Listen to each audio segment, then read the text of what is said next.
As fucking always. Welcome to another serving of the Final Scoop podcast. My name is Robert Schinetsky, the supplement engineer. Joining me, as always, is my international band of brothers, Shane Smith, Stack.com, Lukasz, Rytkowski, Prometeus Intelligent Sports Technology, Robert the Basher Samborsky, Apollon Nutrition. Welcome, my friends, my industry veterans, game changers, trendsetters, pioneers, trailblazers, and shenanigans enthusiasts. How are you all doing this week? Every time when you say that, I have a goosebumps. I don't know why. Oh, thank you guys for joining me as always. For the listeners tuning in on the live stream, we welcome you. If you're an old listener, welcome back to the fun. If you're a new person tuning in, buckle up because it's going to get hot, wet, and wild as always on these podcasts. Any comments, questions, queries, quips you guys have, feel free to post them up in the comments section, whether you're tuning in from YouTube or Twitch or you're catching this on the replay. We appreciate your support. Anything you guys got to ask us about diet, training, supplementation, favorite sleep positions, whether lion's mane kills libido or not, post it up. We'll answer anything and everything during our, usually we're on for about 2 hours or so on these comments. So, yeah, man, I'm ready to get off to the races. Go, big wig. Let's get it rolling. John, welcome, John. Happy Saturday to you, too. Shane, I'm glad. Yeah, I see you're wearing the Apollon shirt, Shane. I almost put mine on, too. Because Lukasz, I don't know if Lukasz has a black shirt or not. I can't see what he's wearing. Unbound. Okay. There we go. Okay, we don't coordinate outfits on this, but that's just too great. That's just great for so many reasons. I'm rocking Cutler as well. Is that reddish or is it pink or is it? I mean, mauve. What color is that? What more is mauve? I've always called it mauve, but maybe it is mauve. I don't know. I would say it's salmon. Salmon. That's what. Yeah. That reminds me of something. One of my absolute favorite teachers that I had in high school. I had him for 8th grade, 10th grade, and 11th grade English. He came in one day wearing what we all call us being stupid 8th graders and high school boys. He walks in what we considered a pink shirt, and we said, Mr. Rosa, you're wearing a pink shirt. What kind of, stupid shit are you? Us being high school boys, we said, what kind of gay shit is that? Just because, you're immature as a thing. And he says, gentlemen, it is not pink, it's salmon. And that, that led into a whole other, line of shenanigans with him and whatnot. So, yeah, man. Robbie, how did the launch of Assassin go? So that was one of the major releases this week coming off the 4th of July weekend. No, pretty much almost sold out. It was intense. I mean, like 12-hour shifts, it's nonstop. The first couple of days, which was just direct to consumer. Mm-hmm. And we've never had numbers like these. I mean, I can say that in 2 days, the sales exceeded the last 2 months. It was insane. I mean, the feedback is phenomenal, and that's like something that I'm really, really happy about. I mean, I expected it to be good, but it's just, I think that it finally. I think this feels like Assassin established itself not as this crackhead pre-workout, this mm-hmm. crazy shit. I think it established itself as a solid, just very strong pre-workout, and I think that because for the better word of it, by Apollon standard, it went mainstream. I mean, this is the first time that Assassin kicked hooligans' ass by a mile, and that is something that has never. I mean, it destroyed sales of Double Impact, not just exceeded, absolutely destroyed. Mm-hmm. We had some solid, pre-workouts launching this year, but Assassin just did something. I knew that it has like a cult following, so to speak. Mm-hmm. But I didn't expect that this will happen. And so, of course, we're very, very happy and, been on the phone with manufacturer to try to get more as soon as possible because we feel like it's definitely going to sell out before we have anything in stock. We even actually limit now the sales to the stores of not more than 24, I believe. We just have to make sure that everybody gets at least something.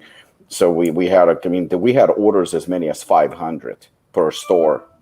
So that's and we did increase the prices as well because it costs more. It's a more stacked formula, and with the prices of ingredients going up, it's an expensive pre-workout for, in terms of wholesale. Direct to consumer, we actually kept the price exactly the same, so it's still a high-end price. But it is what it is. But we increased the price to wholesale, and not one complaint. I mean, not one. Just Really? I think the new look, the flavor is getting a lot of praise. I don't think it's that great, but I mean, in comparison to what it used to be, I mean, it's a huge step up. I mean, Holy water. yeah, I mean, yeah, I didn't expect prices like on flavor as many as we're getting right now. So, I mean, overall, it's a very successful launch, and this week for Apollon was,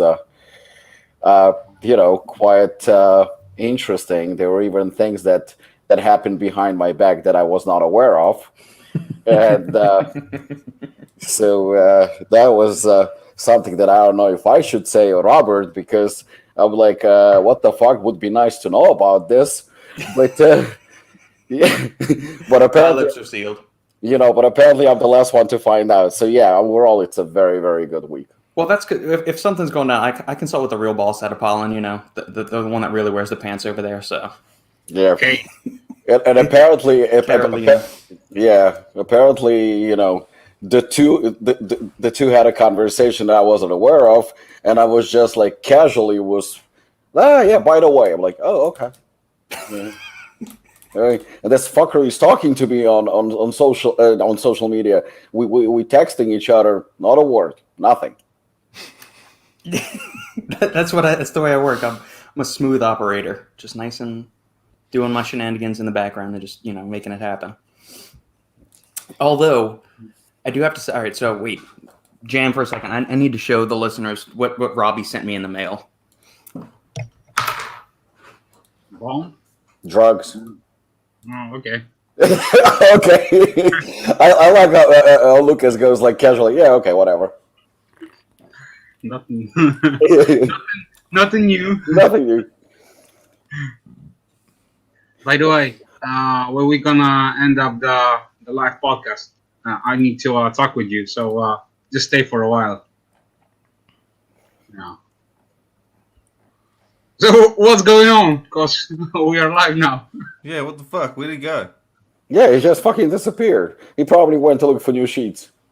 This is not a. It's unprofessional, but what do you expect from him?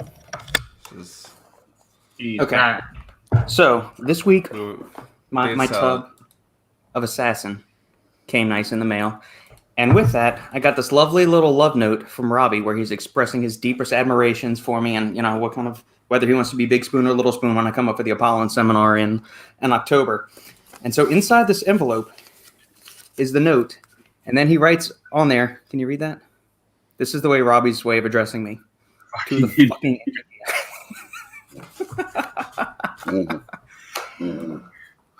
You're too much, Robbie. You're too much. Anyway, I approve. I've done my first scoop of it today. Oh yeah, how did it go? I'm still flying. I feel fantastic. It doesn't hit you in the face. There's not too much. That's what I like. Yeah. There's not too much alpha yohimbine, so I've been running that Ninja Up pre-workout as well. This past week, I've been using it on and off. And man, that thing has you sweating your ass off for like 5-6 hours after you take it. Whereas this has some alpha yohimbine and regular yohimbine in it, but you don't feel like you get a little bit of a warming sensation, but not that like I'm always sweating all the time or you feel overheated. Both of them feel fantastic, but this one is more of like the other one is almost more of like a cardio burn kind of feeling for a pre-workout, and you can definitely feel your heart rate getting accelerated, where this is just you're locked and loaded and ready to go on it. I like it better than the previous iteration even more. You know what? The thing is that the funny thing is that up until version 6, we didn't even have Alpha Yo. None of the Assassin had Alpha Yo. I mean, Right. it wasn't only the 6th one that had it. And, it was very, very, very strong. Like, it felt to certain people even slightly uncomfortable. I think that this version, what it does is that you still feel the Alpha Yo, but it's not uncomfortable. But at the same time, the energy is the same as the previous Assassin. But the focus, I think, is way better. And you feel better. It's like more euphoric feeling. It almost feels like overtime to an extent, but in a pre-workout form. So I think that this one is a better version, and it does feel like version 5, which was probably the most popular with DHMA and no alpha yo, but this one has like a sprinkle of alpha yo. Like 1.5 milligram is not bad, but it's not gonna like make you uncomfortable. So I think and it keeps you going like for hours. Yeah, the mood is great. It doesn't feel like 600 milligrams of caffeine. I mean, it's awesome. Whenever Shane and Lukasz get their tubs of it, they will be very, very pleased with it. That's all I can say. And I've only run it once. I'm going to run it some more this coming week. But initial thing is all signs are go. What flavor do you got? Pop? Ninja's Carnage. So it's like ice pop. Yeah, it's like a bomb pop or anything. It's something. Did you sip it? I did, but I was very excited. So I sipped it in my normal manner, but not as slow as I do some other things because I had to get up and get going to make sure I got everything done in time before we hopped on the podcast. Yeah, I gave Sandy a sip. I think her taste buds are not as forgiving as mine in certain things, and so she's not I don't think she's a very fan of like bomb pop in general. This is leaps and bounds better than the Jaffa Orange Assassin. But it kind of depends on what do you like more of like orangey kind of flavors? Do you like the candy-ish kind of flavors like something like Bomb Pop would be? So it really kind of depends. But I liked it. I mean, I filled a shaker cup all the way full of water. And I mean, it held flavor all the way through. Oh, okay. So, how quick of a turnaround for the if y'all are putting in another order, Robbie? Yeah, I mean, typically it's a couple of weeks, but I was promised that we should have it before the end of July, so I don't expect that it's going to be that much of a problem. Maybe like a week or two we're going to be out of stock, but we should be okay.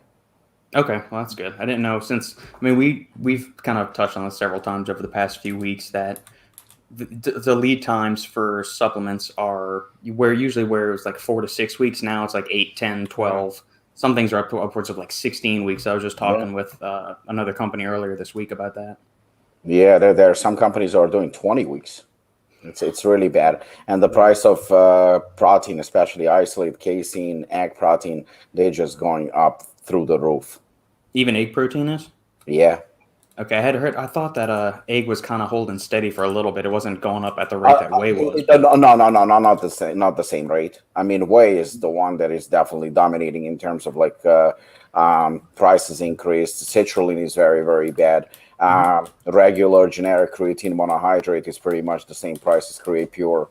Those things are a bit of a problem. To get certain ingredients, also the ones that are coming from China, is a little bit more problematic as well. Gotcha.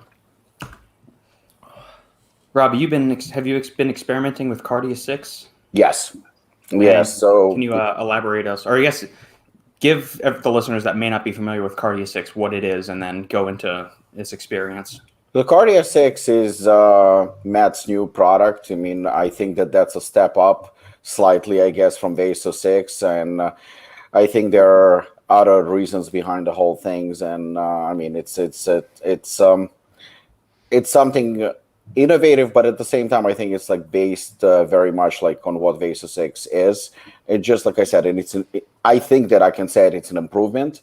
It also comes in the same 600 milligram, 300 and 600 milligram dose, just like Vaso 6. So we've been working on something for pump for quite some time. This idea was floating, and I was bouncing off Robert for a few months now, and we were going back and forth, and finally the formula has been nailed, and everything's been done. And in a very, very, very at the very last minute, talked to Matt, and probably going to be among the first with Cardia 6. And he sent me some samples to try. I used it in conjunction with other ingredients that are going to be part of the formula. So I use them separately, and I use them together just to kind of like test drive how it feels. Cardia 6, to put it in perspective, it's very, very close because I have Vaso 6 capsules as well. It's very similar, very, very similar in terms of effects. But I feel on Cardia 6, you get a little bit more vascularity, maybe because I'm also a lot leaner right now, so I can see it a lot more pronounced. But also the main difference is, and this is what I like, we talk about this all the time, that I hate glycerol. And on glycerol, you feel like you put synthol in your muscles. You feel you feel inflated. You feel You feel like a balloon. I don't like that feeling, that watery feeling. On Cardia 6, you get the pump for sure, but it's a lot more dense. It's a harder pump. And if you lean enough and naturally vascular, it's going to bring out vascularity that's just going to absolutely fucking shock you. 2 or 3 sets into the workout, I felt amazing. And when I stacked it with the other ingredients that are going to be part of the formula, it was just insane. I also actually did it yesterday. I stacked it with Assassin. Oh my God. I mean, that was just, we talking Assassin plus crazy pumps, because obviously you have the 4 grams of citrulline, and then combined with Cardia 6. I mean, it was just, definitely Matt did something great. It's a good ingredient. I mean, I couldn't be happier about it. And, I can't wait to release the product. And it's going to be simple but shocking. Yeah, I'm curious. I want to pick Matt's brain again about what specific differences are they doing between the standardizations of the active fractions that are in Vaso 6 versus Cardia 6. That's what I'm really curious about, because it's like the 6 most endothelial affecting, oligomeric compounds that are within green tea. So I'm trying to see what different set of fractions, or if they found like one of them and then they tweaked one of them just a little bit and the other 5 are maybe the same or something. So I think he's supposed to be having some more information come out this Monday or Tuesday. He sent me information, but I don't know if I can share it or not. But I'm okay. I'm pretty sure it's okay if I will, send it to you. Yeah. But he sent me some information. I'm just waiting for him to post it publicly. But I mean, like I said, regardless of anything, I tested the product now a few times. I actually have it for the past month, and he sent me quite a bit in capsule form of 300 milligram. So I've been taking 300, I've been taking 600. I was mixing it with bare knuckle. I mean, that is just sick when you mix that together, because it has obviously Vaso 6 and citrulline. Right. So I did it with different combinations. I even took it with overtime, and that was very interesting. Very interesting results. But like I said, the main thing for me is that the pump is not that, like, I'm not big on pumps, to be honest with you. Even on pump products, I'm not big on them, because pumping is temporary. I mean, if you have a good meal and if you train hard, you will get the pump, and it's a very temporary effect. I'd rather go with energy and focus than pump. Pump is very insignificant for me when it comes to pump ingredients and pump products. Yeah. So, I prefer that. But this one is different. The only, to be honest with you, pump ingredients that I really liked was citrulline. I'm a fan, obviously, of Vaso 6. But this one is very interesting because you get hard pumps. So you don't feel like, all of a sudden you have your arm is 3 inches bigger for like half an hour. You don't get that effect. You feel like there is a pump, but it's almost painful because it's very, very hard, dense pump. I mean, it's a different feeling. So I think that's the main difference between this one and, the other pump ingredients that are on the market. So, I mean, so far what I've tried, very good.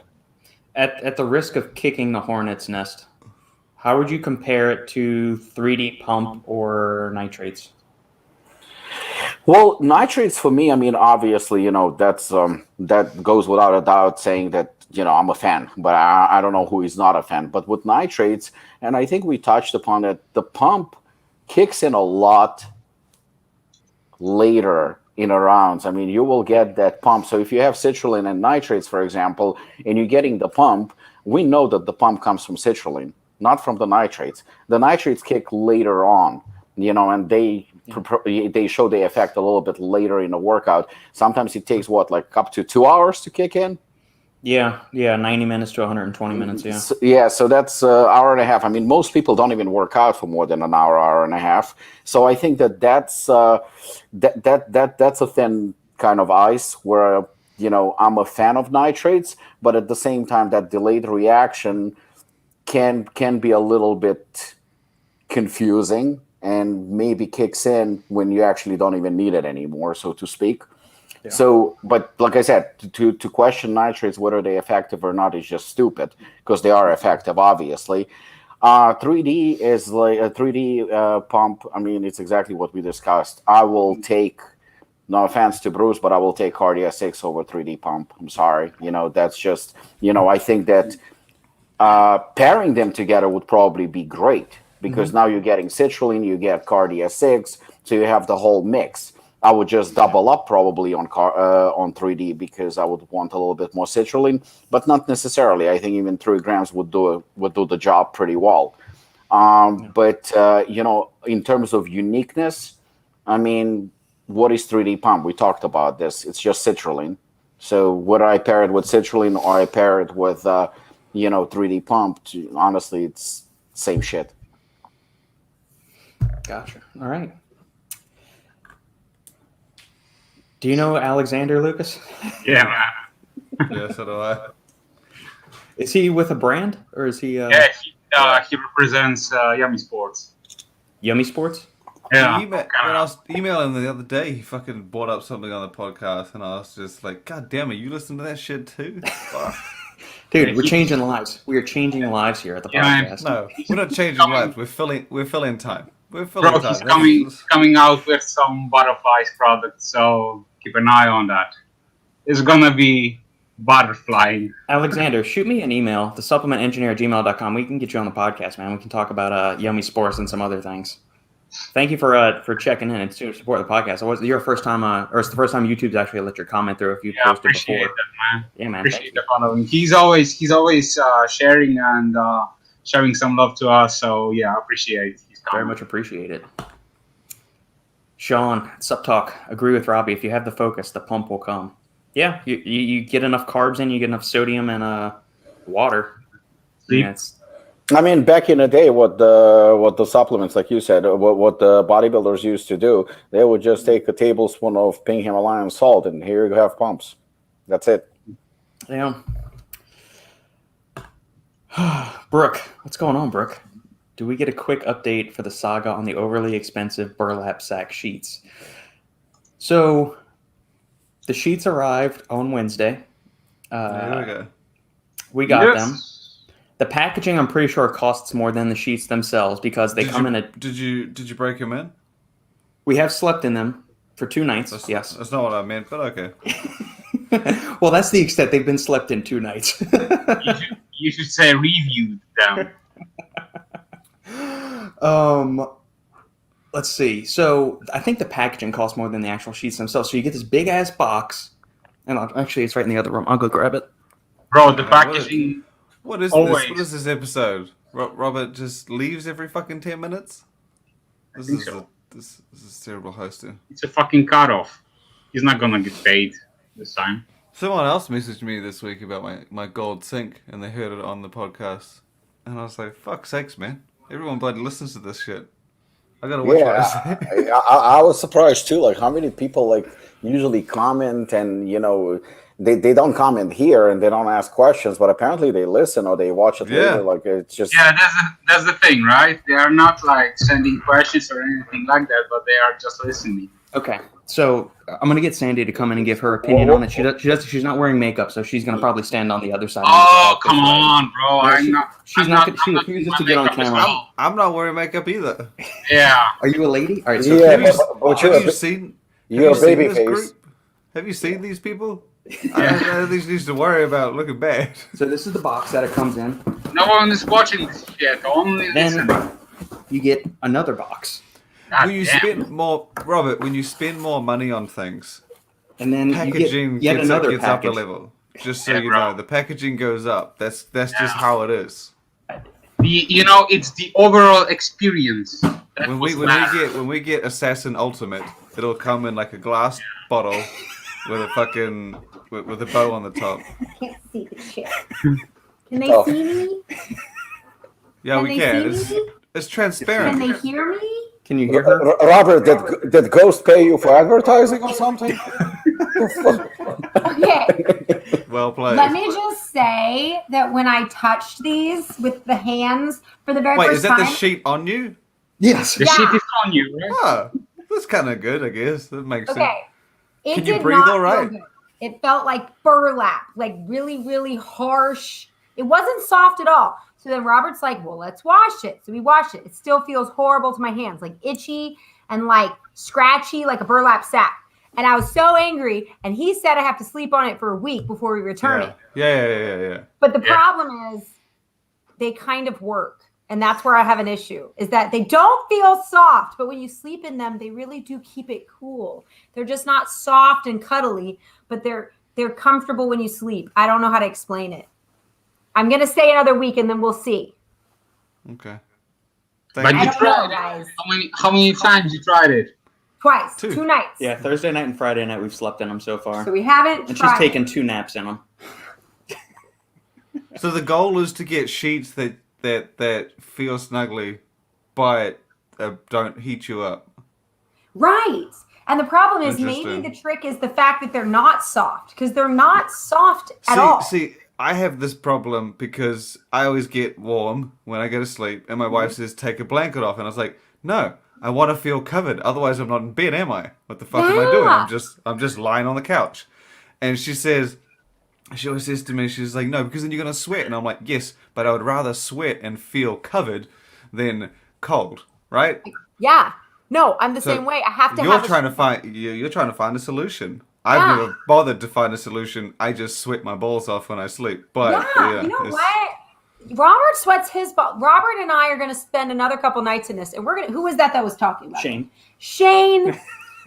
We're going to tell you if this is worth it, because I got to tell you, they're not soft, but you can sleep in them, and they are cool. It's weird. But see, here's my problem.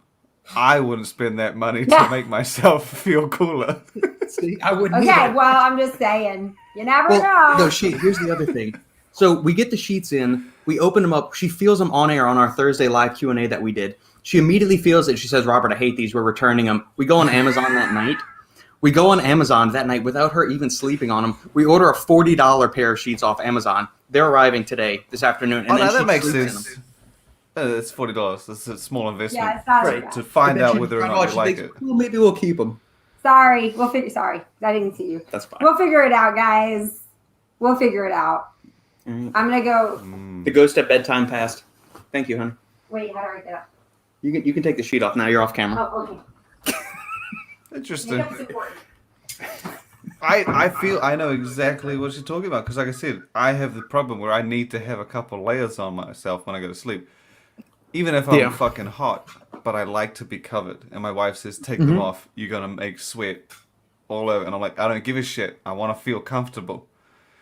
I've never thought about, maybe I need just sheets that breathe. Yeah, those are the Boll Branch Percale sheets. Yeah, although see, other brands make Percale too, so I don't know why we still spent $300 on them. I would not invest that much money to make myself. I'd rather just sweat, because I don't give a shit. Right. But my wife's not asking for them, so that's not my problem. Well, then it sends you like this other little thing. It says something along the lines like sustainably sourced, organically made cotton by people in Pakistan or something. Like, I don't give a shit. I'll take the sheets that are sewed by like the little like kids in like Myanmar or something. I'll just give me sheets that are comfortable. I don't care. That's beautiful. Yeah, all this time I was just thinking about one thing: why Dan from Ghost has Sandy's voice. Oh my God! Stop. When I said rewind it back to when I said I didn't want to kick the hornet's nest, never mind. You just put your Ghost logo. The Ghost logo is white anyway, so we know it's definitely not Ghost. Yeah, that was great. Maybe they're rebranding. There's an off Ghost. It's a Ghost knockoff. So yeah, that is the early review. The early review on the sheets. So. No, I will not be chained, Sean. Yeah, what the fuck? You like keep rolling out. What the hell? Hey, I'll be right back. Hold on. He's doing his cardio. Yeah. You got to burn off the no calories you got from your fucking salad and vegetables. Such a dick. Such a dick. Such a dick. You know, I actually heard. I was listening to. That's probably one of the old Fuad podcasts. Mm-hmm. I loved the question. Would you rather have chocolate-flavored shit or shit-flavored chocolate? And I posed this question. That's a good one. And I posed this question to my wife, and I thought it was like, because he always gets to listen to these random questions like that, like this or that. Yeah. That one just stuck with me, and I was like, that's a very valid question. because I don't know what I would. It's visual, That's a right? fucking tinker, right? No, it's not. It's really simple. If you eat actual shit, you are going to get violently ill. No. But see, this is the thing. Obviously, this question takes all of that out of account. This is obviously not based on like, okay, if you eat the chocolate, you're going to get fat, or you eat this, you're actually eating the excrements. I think they're just talking about the sense of the smell and the texture. They're not doing that. Obviously, you could get sick, but that's not what the question is. The question is purely... I just found it interesting. Like, they usually always think of, like, so they always come at it from some other angle, or they think outside the box and figure out, like, some way to circumvent the question. I'm surprised nobody brought up the idea that if you actually eat shit, you will get violently ill. Yeah, but that's not the question. The question is the texture of doo-doos. There can be a lot of different textures, though. With a chocolate, obviously classic, classic log, or with a chocolate flavor, or a block of chocolate that actually smells and tastes like a fresh doo-doo. I was of the mind of chocolate flavored shit. Like, I was like straight up, and my wife was like, I don't know about that. And I'm like, I've been close when I've taken a rough shit, right? I don't even need to be there when it's freshly laid. Like, you can smell. My wife makes me turn on the shower fan when I take a shit and open the window. And it has to stay like that for 30 minutes. And she'd be like, and I was like, and you're telling me that you're going to have shit flavored chocolate? You're going to about to eat that? I couldn't even get it close to my mouth. For me, it was easy, chocolate flavored shit. Because, you can get chocolate similar, right? I think so. I'm not the only sick one. fucks that come up with these questions for Fuad. That's what I want to know. I don't know. I thought it was intriguing. It is. But I was straight up of the chocolate flavored shit. Because texture I can get around. Texture I can stomach.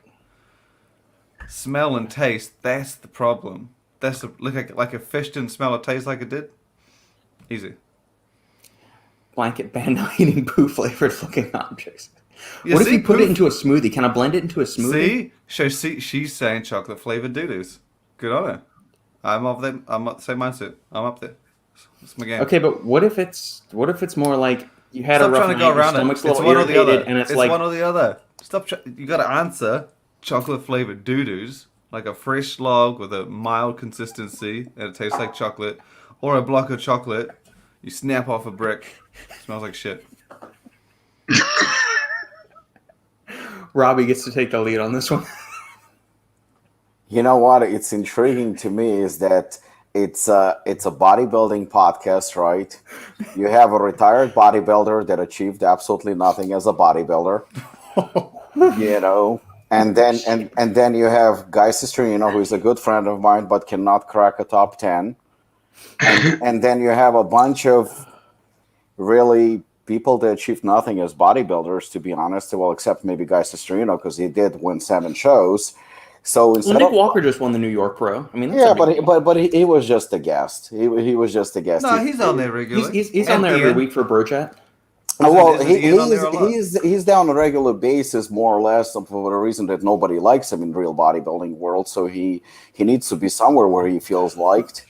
So let's see. So instead of talking about Nick's debut, instead of talking of supplements, the only subject they were able to come up with is shit covered chocolate or chocolate. There were covered others, shit. but I feel like you need to answer. No, it's definitely very, very intriguing. It's extremely intriguing. I mean, probably the most intriguing question they would have, that definitely would get a lot of views. And I mean, we are talking about it, so I mean, obviously.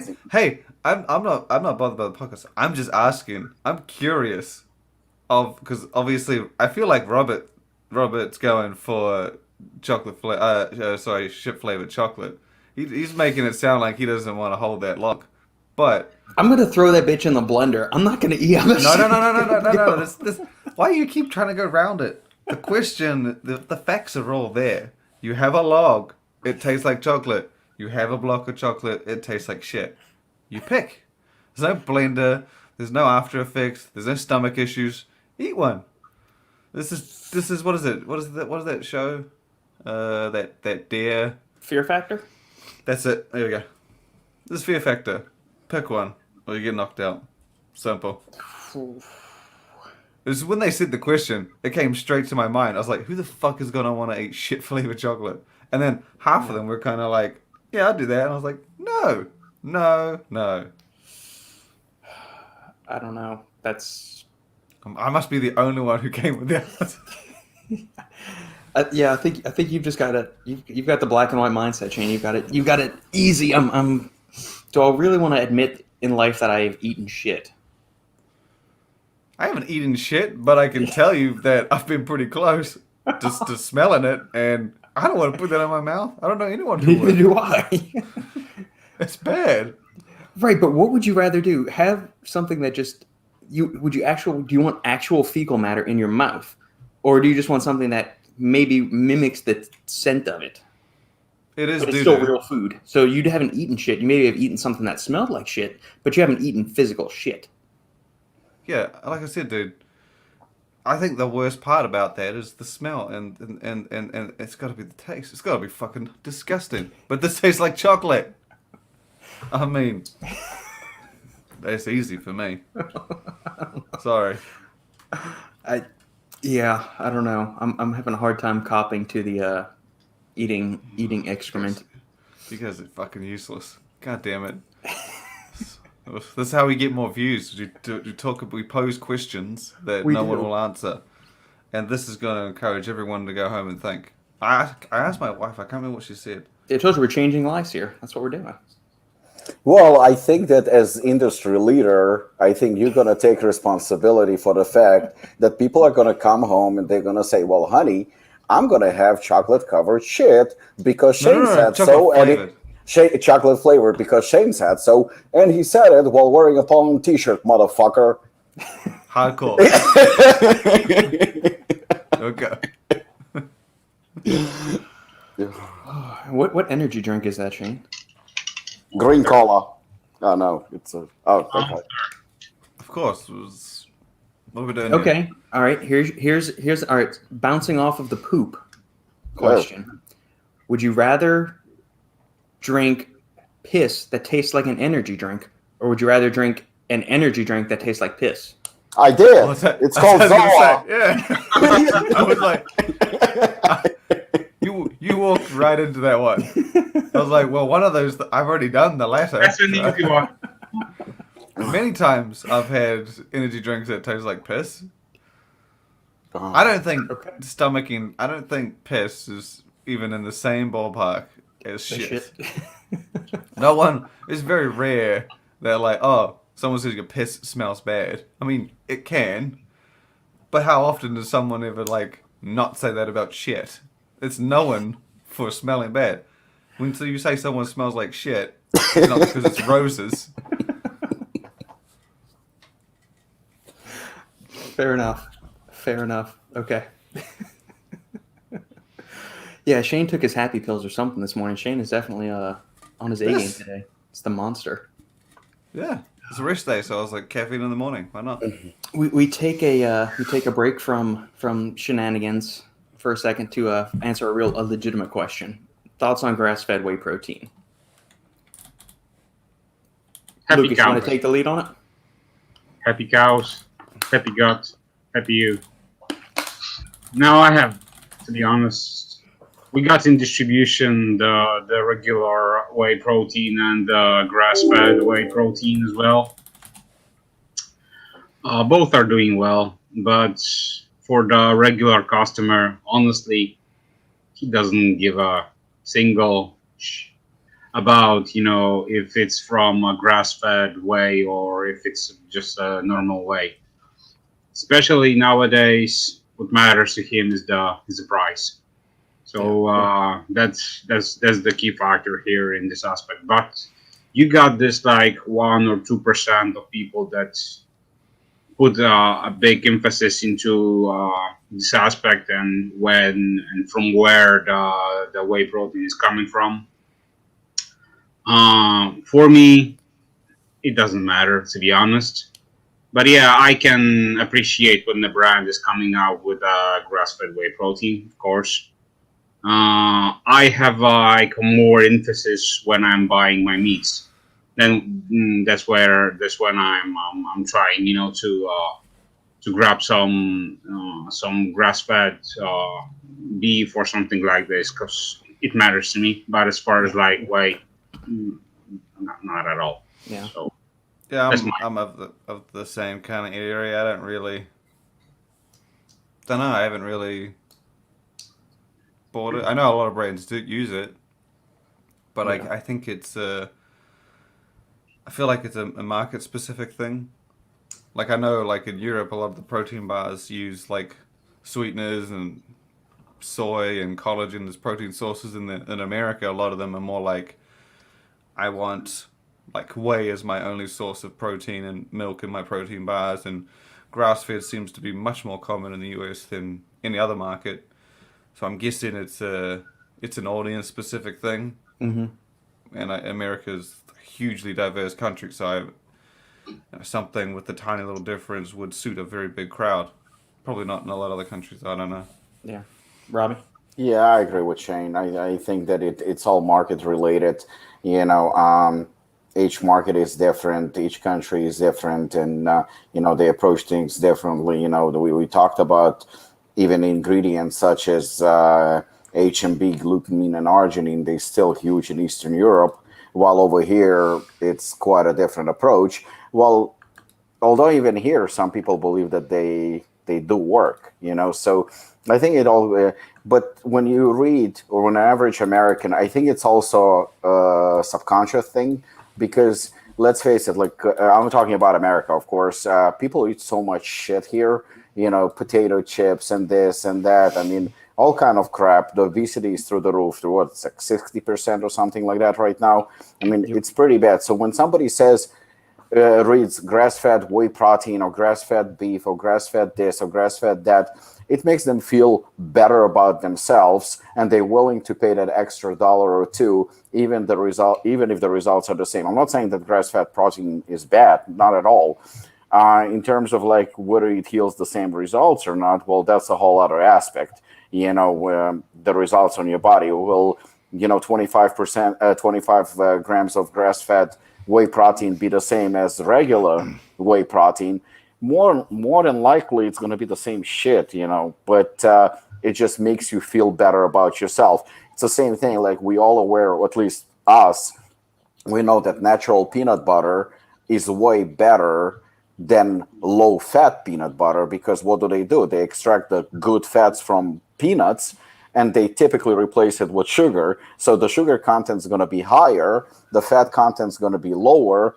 Obviously, it's not good for you, but people are going to be buying it because it's going to say low fat. So it's a psychological thing. It's all marketing, and I think it's definitely, like Shane said, it's very market related too. Yeah.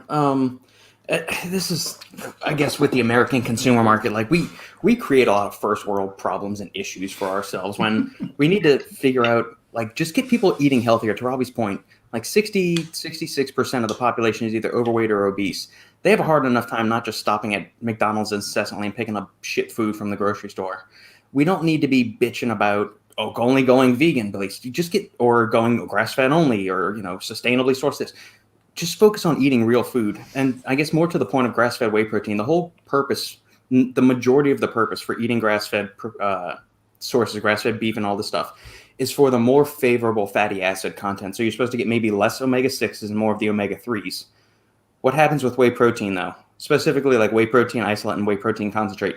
They're filtering out all of the fats anyway. So you're going to get 1 gram, 2 grams of fat at most in these grass-fed whey protein powders. And then at that point, it's overpriced because you're not getting any of the beneficial fats to any significant quantities anyway.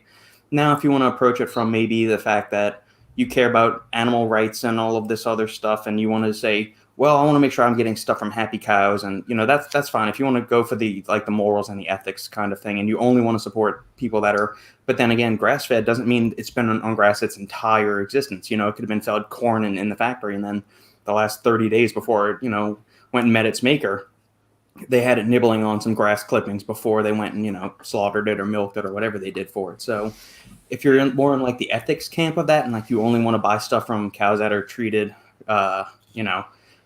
with all rainbows and sunshine and all that stuff. Okay, I can understand that. But from like a health point of view, where you're trying to get more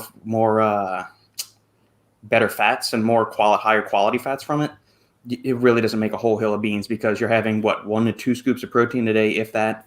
And most protein scoops have at most 3 grams of fat. So the grass-fed part of it, it's not really going to amount to. I've always thought it was the ethics thing, because I have not seen a protein brand protein going around saying high or anything. They're all just saying grass. I always thought it was an ethics thing. You know To what? that extent, it's kind of good though, because if you're a consumer and for some reason you're not buying a protein powder because you can't get a grass-fed one, Yeah.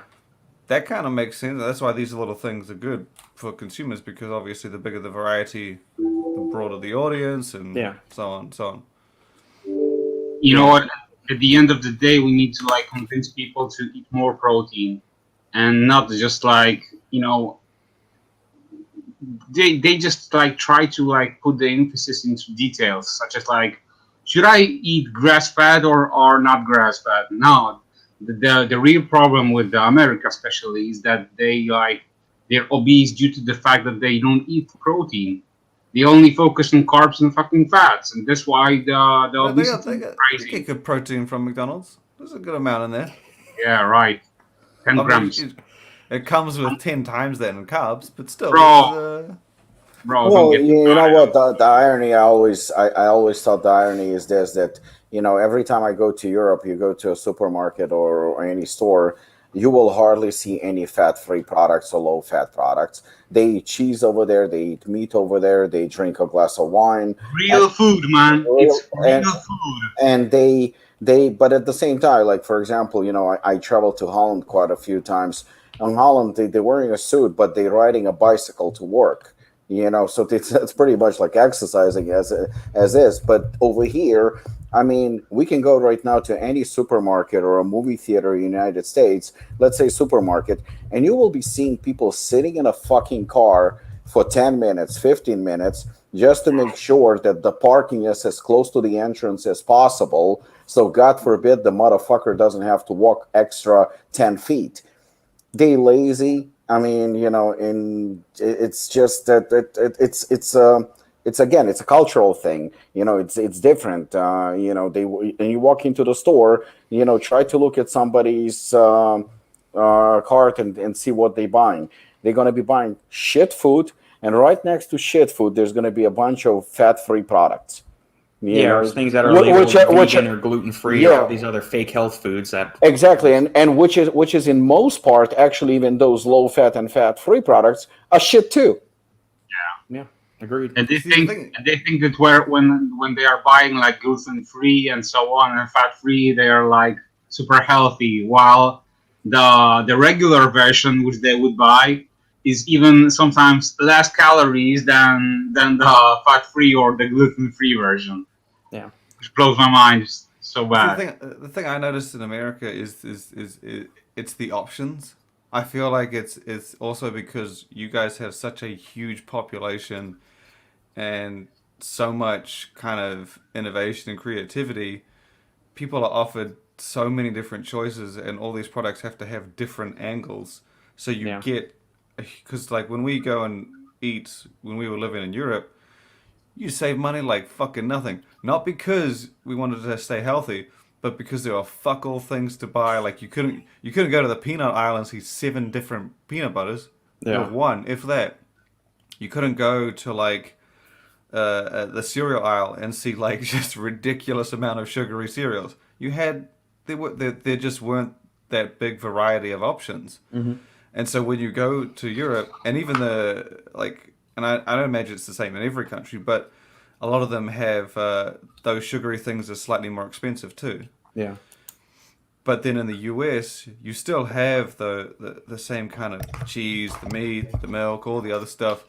But then those specialty areas like cereal and spreads and breads and all that stuff, I can't blame you guys. It's so delicious. You have so many different things. It also comes so good.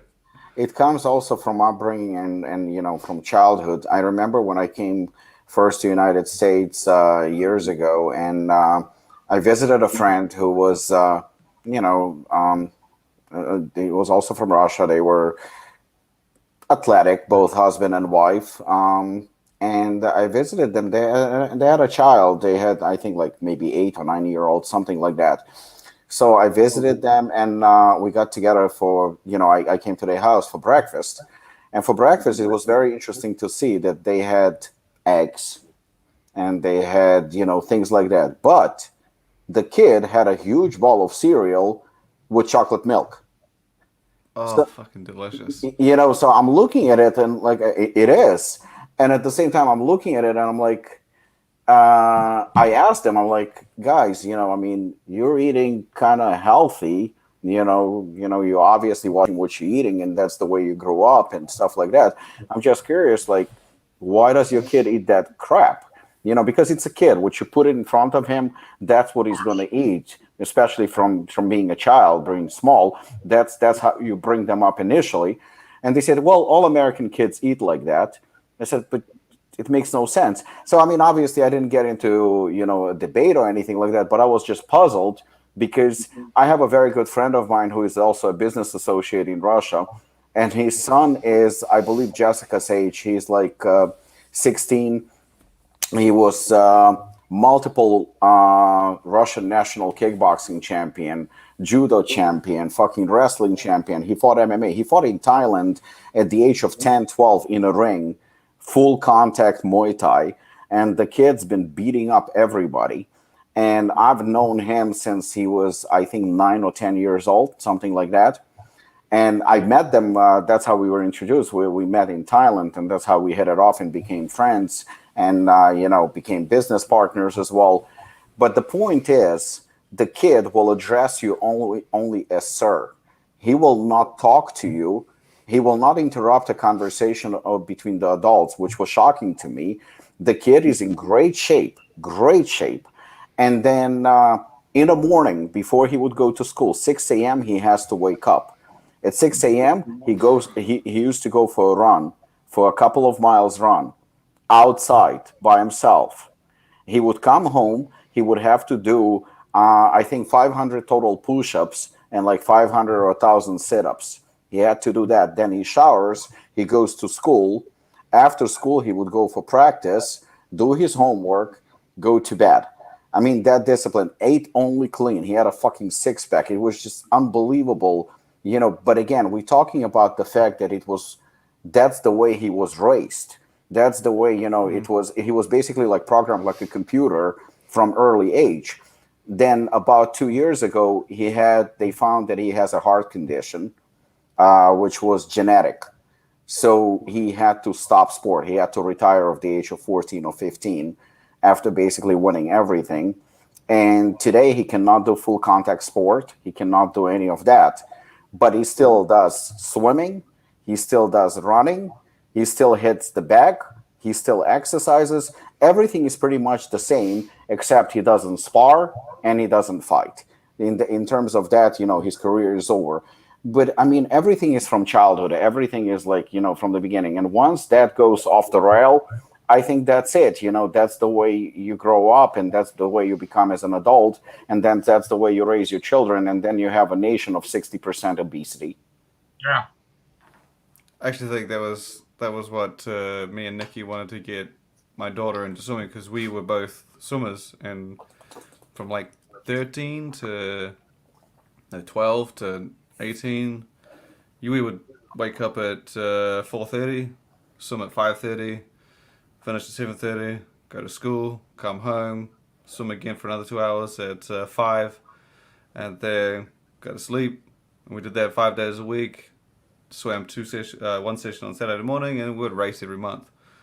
And I loved that, like swimming, probably excessive training, and we would occasionally do like gym work for an hour when we could, every second day or so. But even though like I feel like that was overkill and probably not the smartest thing to do, it instills this character schedule. It's like look, to train 5 hours a day, go to school, and still eat and sleep, and then somehow get better and still improve. It's like it just keeps you scheduled, keeps you focused, keeps you driven, and I like that about the sport. And I know gymnastics is very similar from what I hear, and as some athletics, long distance stuff is similar. And I just, like, me and Nikki were the same, and we both loved that about the sport because it just, just knowing you have to do this before and after school, or even later in life before and after work. Yeah. It just, even if you wanted to trim that down to one workout a day, then that would seem easy. But to a lot of people, that seems too hard. So when you when you're raised on that base, it just makes it much easier when you're older. Yeah, and it's Brooke's pretty much echoing our sentiments, saying, I know it's not my place, but I'm always dumbfounded how people won't carve out time to work out. Yeah, they'll say they don't have time, but they'll watch 2 hours of Netflix in the afternoon. Yeah, it's or not sit that on their phone and scroll through InstaFace for 6 hours or other shit. it's not that they don't have time. They tell themselves they don't have time. They make excuses. Exactly. It's not part of like what Shane just described. It wasn't a hobby. It wasn't something he had to do. It's something that he just did it. It was just, it's a lifestyle. It's a lifestyle. It's just like, okay, this is the same thing as going to the bathroom or having breakfast or, or taking a shower. It's just part of the day, no matter what. It just has to happen. And that's it. And when it's like that, when it's scheduled, when it's lifestyle, when it's part of your life, then it's actually, the workouts are maybe brutal and maybe they tough, but in a sense, not to sound weird, but I think it's actually easy. Why? Because it's just part of your day. It's something that you have to do. You have to. You don't want to. You have to. It's just part of your lifestyle, and then it becomes routine. It becomes easy. Just like the way we commit to do a podcast, or we have to go to work, or we have to go to the gym. I mean, and I don't even like to use the word have. We don't have to do shit. We do it because we do it. It's part of our life, and that's it. You commit to it, and it's your responsibility to do it. You don't go to training because maybe you're sick. That can happen.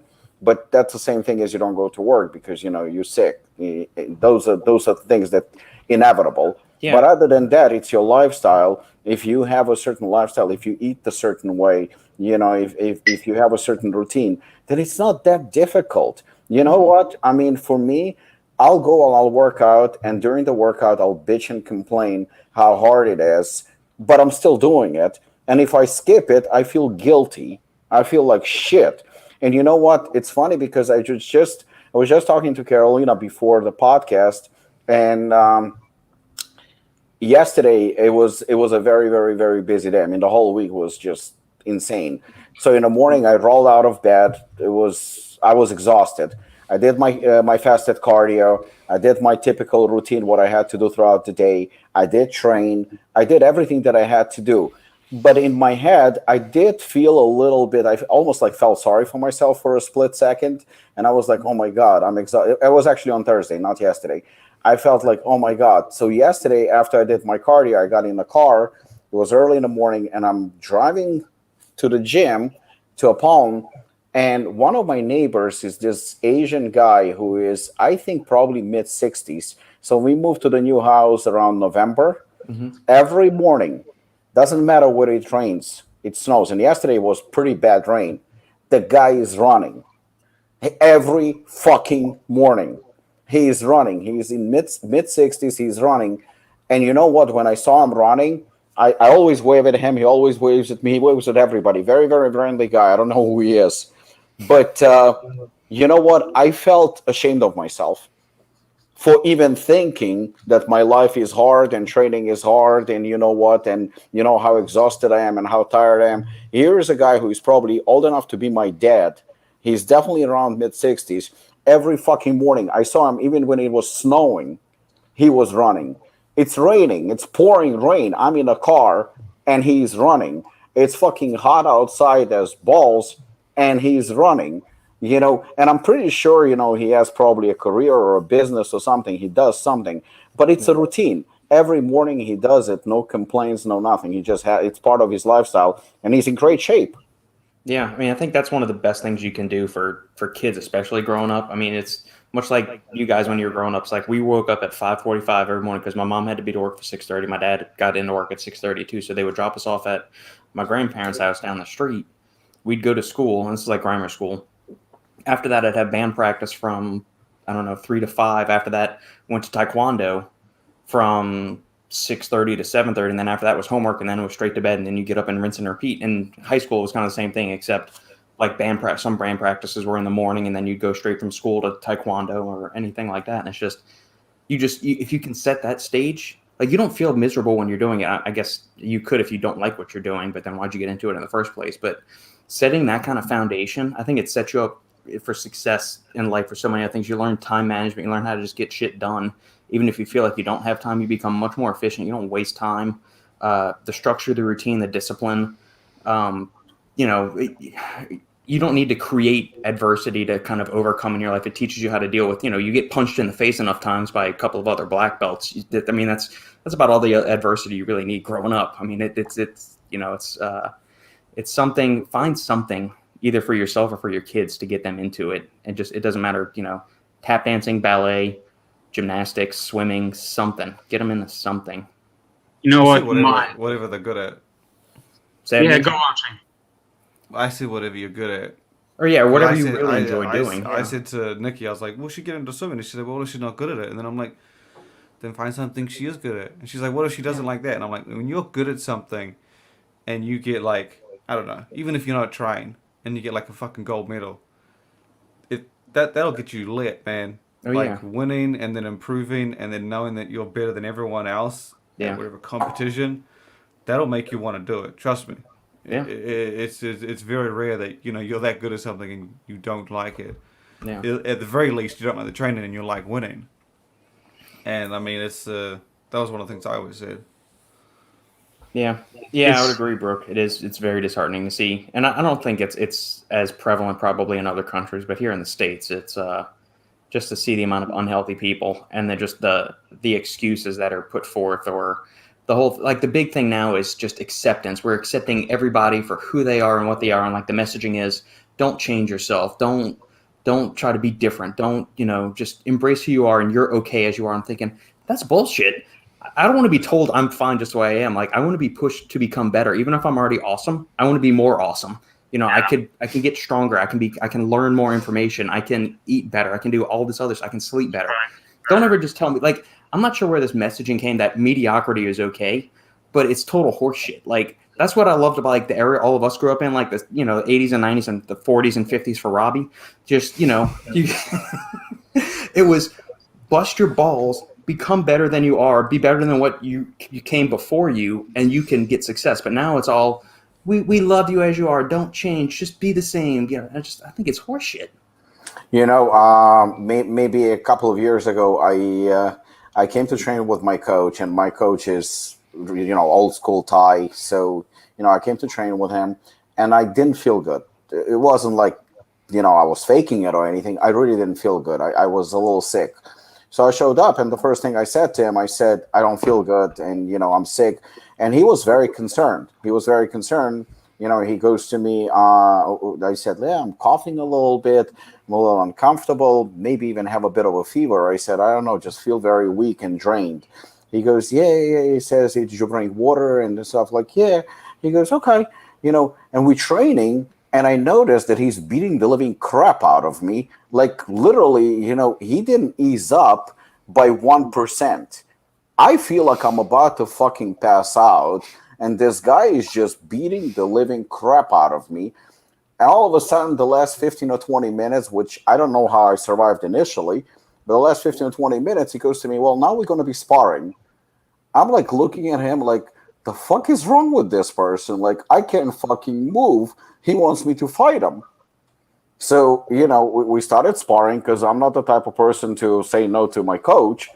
We're sparring, and he's beating the living crap out of me because I have nothing in me. I can't even fucking throw a punch.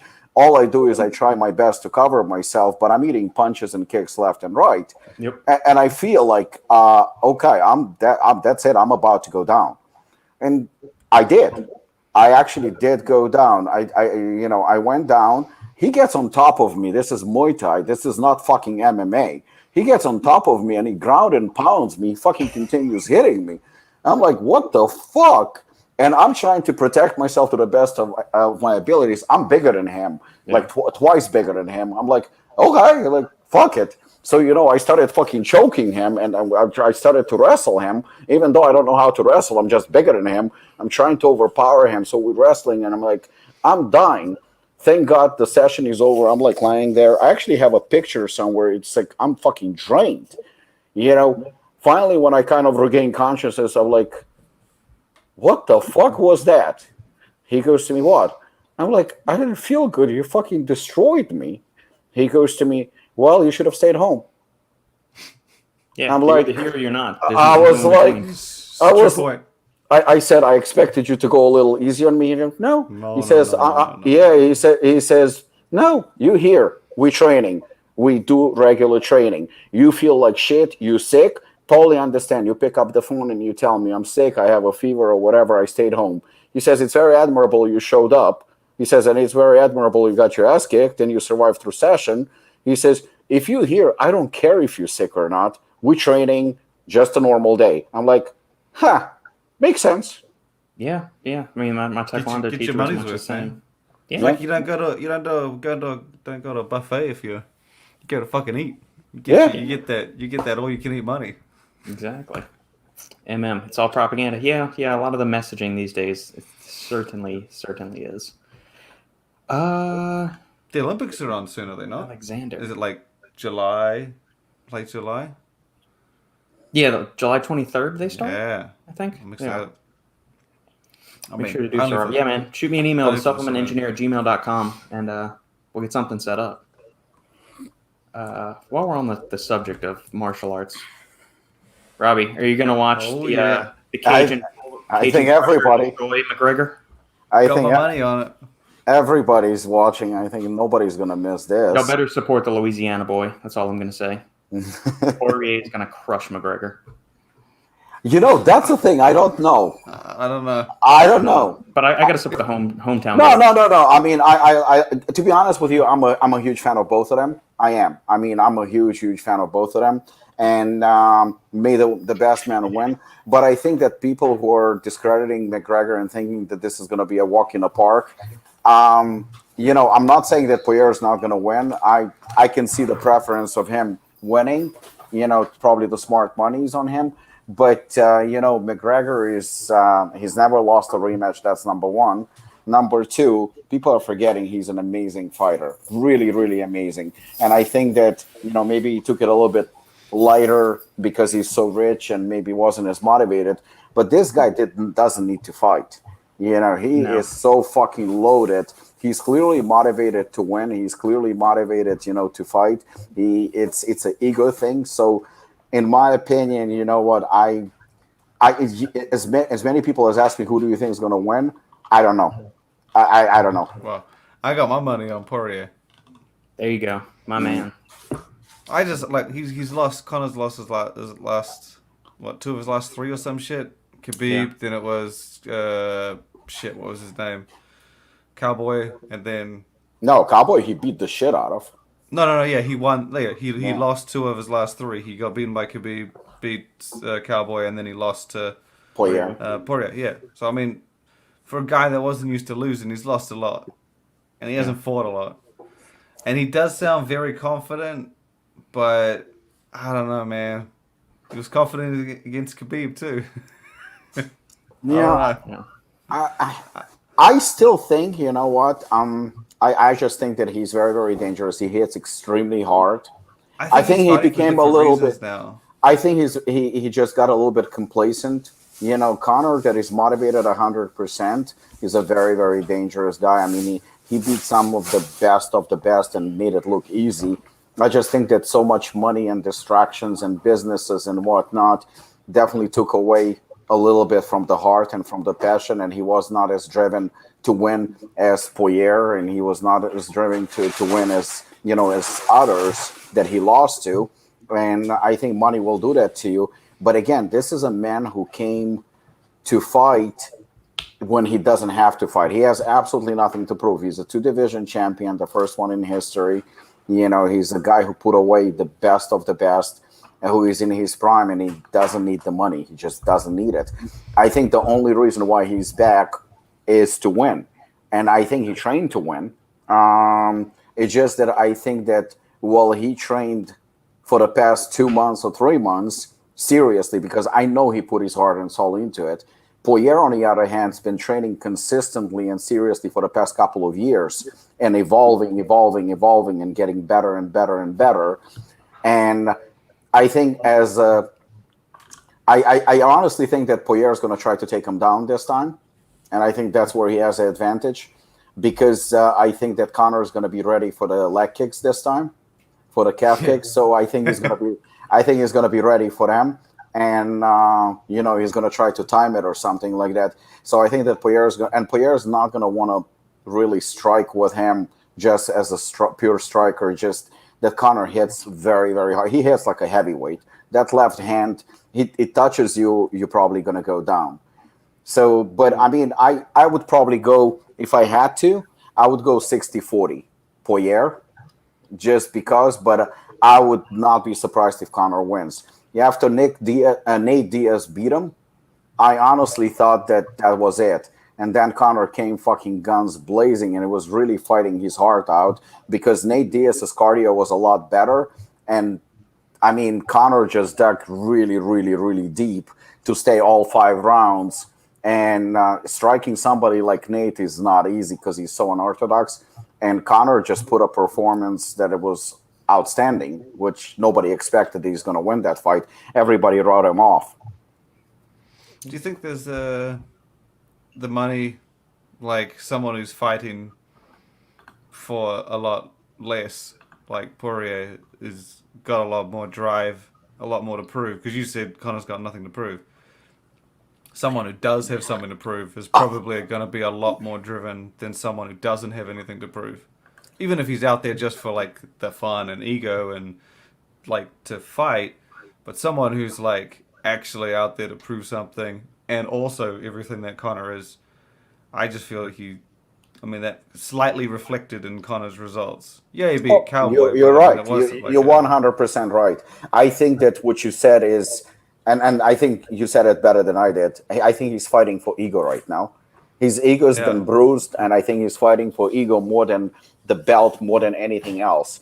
I think he wants, to redeem himself. It's killing him inside that he lost, and especially the way he lost. It was kind of because he was arguably winning the fight.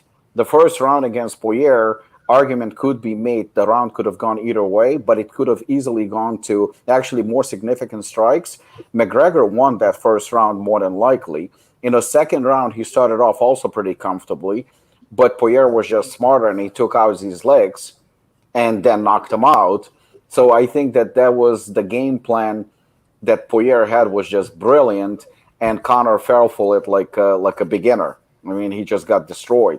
And I think, and he was the first one, Poirier was the first one to knock him out. He's never been knocked out before. TKO against Mayweather probably doesn't count, but he's never been like dropped like that. And I think that, again, like you said, the ego is fucking destroying him. And that's what he's motivated probably more than anything, is just to prove himself. The one thing that I actually watched the press conference that was very interesting during the press conference. That was fucking ridiculous. I have not seen that.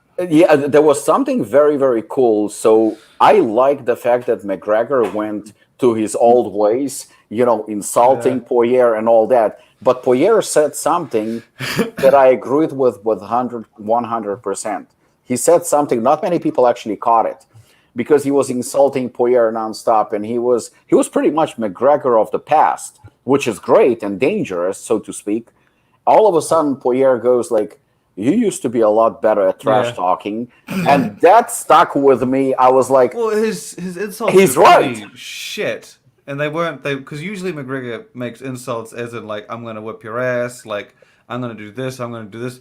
This time he was just like name calling. He wasn't really like, and he called his wife his husband because he was a sissy or whatever it was, and it just seemed very like Conor was trying to make fun of him, whereas before he was like that more was natural.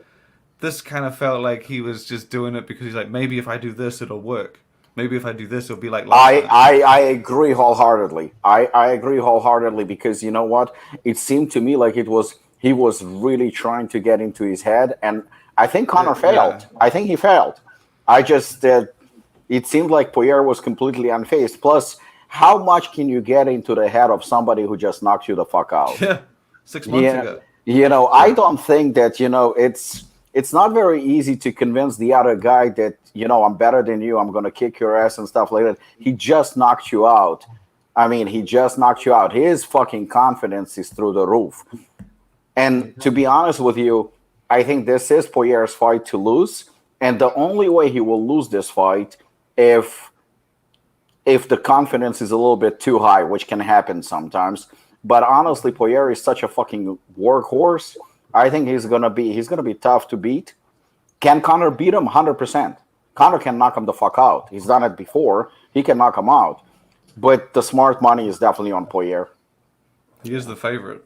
Yeah, easily. And I really enjoyed the press conference, the trash talking until Poirier said what he said, and he goes like, "You used to be a lot better," and then I was like, "Fuck, he's right." You know. I also like the guy that asked the question, because all the questions are like, "How badly are you going to destroy so and so on Sunday?" I'm like, these questions are fucking ridiculous. Connor was obviously, and then that guy gets up and he's like, the guy in the pink suit, and he was like, "Hey, Connor, you got knocked out 6 months ago. Why should we expect any different?" And then Connor just lost his shit, and he's like, "I'm gonna come and knock you the fuck out." Yeah, no, but the guy made a legit point. He did. He made a legit point. You know, it was the only kind of serious question. All of them were just gimmicky shit. And the funny thing is that got under Connor's skin. It did. It did piss him off. You know, it's just a fan. What does it matter? Make a difference if you're so confident. Who gives a shit? Agreed. $5 donation from Brooke. Thank you, Brooke. Donations towards the PPLM podcast, podcast for the prevention of lazy motherfuckers. Agreed. Awesome, Brooke. Thank you always for chiming in and supporting your generosity for the podcast. We truly, truly appreciate it. I think this sort of talk is what really needs to become mainstream. I would agree. You just need the massive media outlets to stop suppressing free-thinking individuals that aren't toting the party line. Don't care if you're big or small, if you aren't striving to have a better life than why you're existing. Yeah, I'm not sure why people just kind of like to coast through life and just be blah. See, I have this issue. I had this discussion with my wife, and she said she was kind of like the people who watch gamers like game. It blows my mind. I'm like, you know, you can be doing that, right? Like my niece and nephew, they sit there and they watch this guy play a video game. I'm like, you can play that, right? I mean, you might not be as good. But, like, when you play these things online, they don't pair you with the elites. They pair you with someone who's as shit as you. Right. Like, I was like, and they're like, nah, I like watching it. I was like, I don't get that. Yeah. I don't understand that. Yeah, you're living your entire life as a spectator. But they're not watching, like, maybe if it's, like, elite players. Like, I love watching elite bodybuilders, powerlifters. But these guys are just watching average motherfuckers. Yeah. I'm like, I don't understand. Just go and do it, man. You can probably be better. But my wife was the same. She said she loved watching people play, and I was like, I'm not that. I can't do that. I just want to go do it. Even if I'm shit, at least I'll try it. You know, I just... But again, at least we're talking championship matches, then shit gets fun. Yeah. Yeah, it's... I'm trying to figure out where the shift started. Where people are more interested in kind of being a spectator of everything than actually engaging in it. 2010. You think? I don't know. That's like when the internet really started taking off and things started evolving at a much faster rate. Well, you know what? I kind of understand it, but did you watch the interview? Well, I only saw part of it, but it was very interesting with Phil Heath and on Valuetainment. Was it one of his old ones? No. I think it was a couple of days ago. I think so, because I just watched, like I said, I watched pieces of it. It was very interesting. And it was, something that they brought up, you said about spectators. So Phil Heath said that the money for bodybuilders was a lot more when they had like paper publications, like Flex and Muscle and Fitness and Muscle Mech and all that. They used to pay sponsorship. They used to do all that, so they would make more money. Right now, they're not making any money and stuff. So if you think about the spectators, when we used to, I remember like when I was really a fan of bodybuilding, because I don't consider myself a hardcore, diehard fan of bodybuilding. I lost quite a bit of interest, I would say at least 50%. But when I was a diehard fan of bodybuilding, I remember like I couldn't wait for the magazine to come out, and I would read it from first page to the last page, and it was look at the pictures, look at everything, and even though 50% of it was total lies and advertising, but it was very, very, interesting. But the athletes, even though they talked about the same diet and the same training, and obviously didn't talk about the drugs and what really makes them the way they are. But at the same time, you still admire that. You admired them. You admired the work ethics. You admired what goes into it. You looked up to them. Yeah. Right now, but you couldn't talk to them. You couldn't like reach out to them. They were like enigma. They just they existed somewhere in your universe, but they were like Hollywood celebrities that you had absolutely no contact with them unless you go to the Olympia or something. Then you stand in line. Once you get to them, you get an autograph or a picture with them, and you hug them, kiss them, and you love them because they're your idols. Today it's quite different. Today you go on social media, and as a spectator, you can interact with them. So what do we have now? We have 50% of those that interact with those so-called celebrities and people that we used to look up to. Now they insult them. Now they call them names. Now they disrespect them. Now they treat them like shit. Why? Because they're not going to get punched in the face. Because nothing's going to happen. The most you can get is maybe like a ban from social media for a week or something like that at the most, but probably not for calling somebody a dick. I mean, somebody, sometimes I will see a picture of a certain bodybuilder who looks, he's a pro bodybuilder, a top 10 at the Olympia, and some guy will make a comment. Well, you look like that because you use drugs and you're nothing without drugs. And he will keep insulting him, or he will say something, yeah, your biceps suck. And then you click on a profile of the person that made that comment, and the guy looks like he's never been to the gym in his life. Yeah. And, you're insulting them. You have absolutely no respect for them. So those spectators, they feel like they part of it. They feel like they're part of that culture. They feel like, oh, I can say anything. I'm cool because Phil Heath responded to me, or when Nick Walker responded to me, so I'm automatically one of the guys. And I think that shifted. On one hand, social media enabled us a lot in terms of business, in terms of opportunities, exposure, etc. But at the same time, I think it's damaging the culture tremendously because people go and say and do things that are absolutely unspeakable and totally disrespectful and nasty. Well, yeah, there's no accountability because half of these chicken shits that go and shit talk people on social media or leave anonymous comments in YouTube sections on videos and stuff. If you had to go up to that person face to face, 99.9% of these chicken fucks wouldn't say anything. They would be stone-faced or they'd be quivering and shitting in their pants. And it's not chocolate flavored shit either, Shane. It's that's definitely one of the negatives is that it removes the personal element. It's given everyone this platform. They can shoot their mouths off, and there's no consequence for their actions outside of you might get a slap on the wrist and you're banned or your account's deactivated for a week or two, whatever.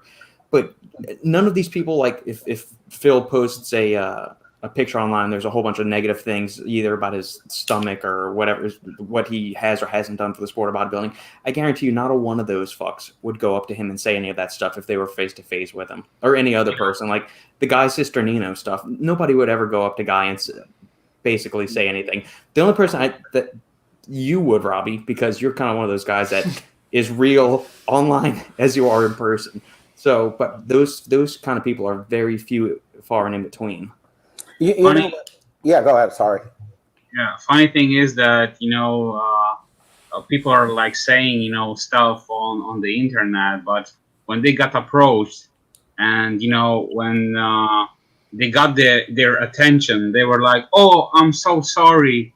I didn't mean that. I was just like trying to get your attention and try to get to be polite." But and at the end, they're like saying, "Oh yeah, my bad. I was just like bullshitting you. Thanks for messaging me back or something like that. So Phonies. yeah. So at the end of the day, like 99%, as you said, those guys are just want to mess with you and just grab your attention. But when they do, it's like, oh, okay, I'm sorry about that and everything I said. So Yeah. I just, you know what? I mean, even like what Robert said about me, it's not that it's not. Yeah, I mean, what I say to you in person or what I say to you, like through a podcast or whatever, I just don't see a reason to be a different person. And I was brought up a certain way where, or maybe with a certain mentality, or I come from a certain background where it's all about respect. If you're respectful to me and you're nice, I'll be nicer to you. Actually, I'm going to go out of my way to reciprocate in exactly the same way. But yeah, they talk shit on social media, or they will insult you, or they will say something. But then when they see you in person, it's different. They like, some of them will plain and simple run away from you. And I've seen it. They running away. I mean, like, well, I'm not gonna beat you up or anything. It's not about that. But I mean, if you are so brave and you can say things behind somebody's back or through social media, as Robert said, as a spectator, then why can't you like walk up to somebody and say like, listen, you're a piece of shit. I can't stand you. You suck. And that's okay too. But at least I think it's gonna be you'll learn respect. And when I say certain things, it's not because I want to insult somebody. I'm just telling the truth. You ask me a question, I will answer truthfully. When somebody, because lately people decided that they want to send me a bunch of messages about price plow and whatnot, and they ask me questions about it, I will answer truthfully without insulting. And I was asked, oh, would you like to get, how funny would it be if Apollon wins brand of the year from price plow? Well, number one, we're never going to win. We're not even going to be in contention, because that's not even possible, because in that universe, we don't exist. Am I talking shit? I just Yeah. want to say Yeah. Am I talking shit?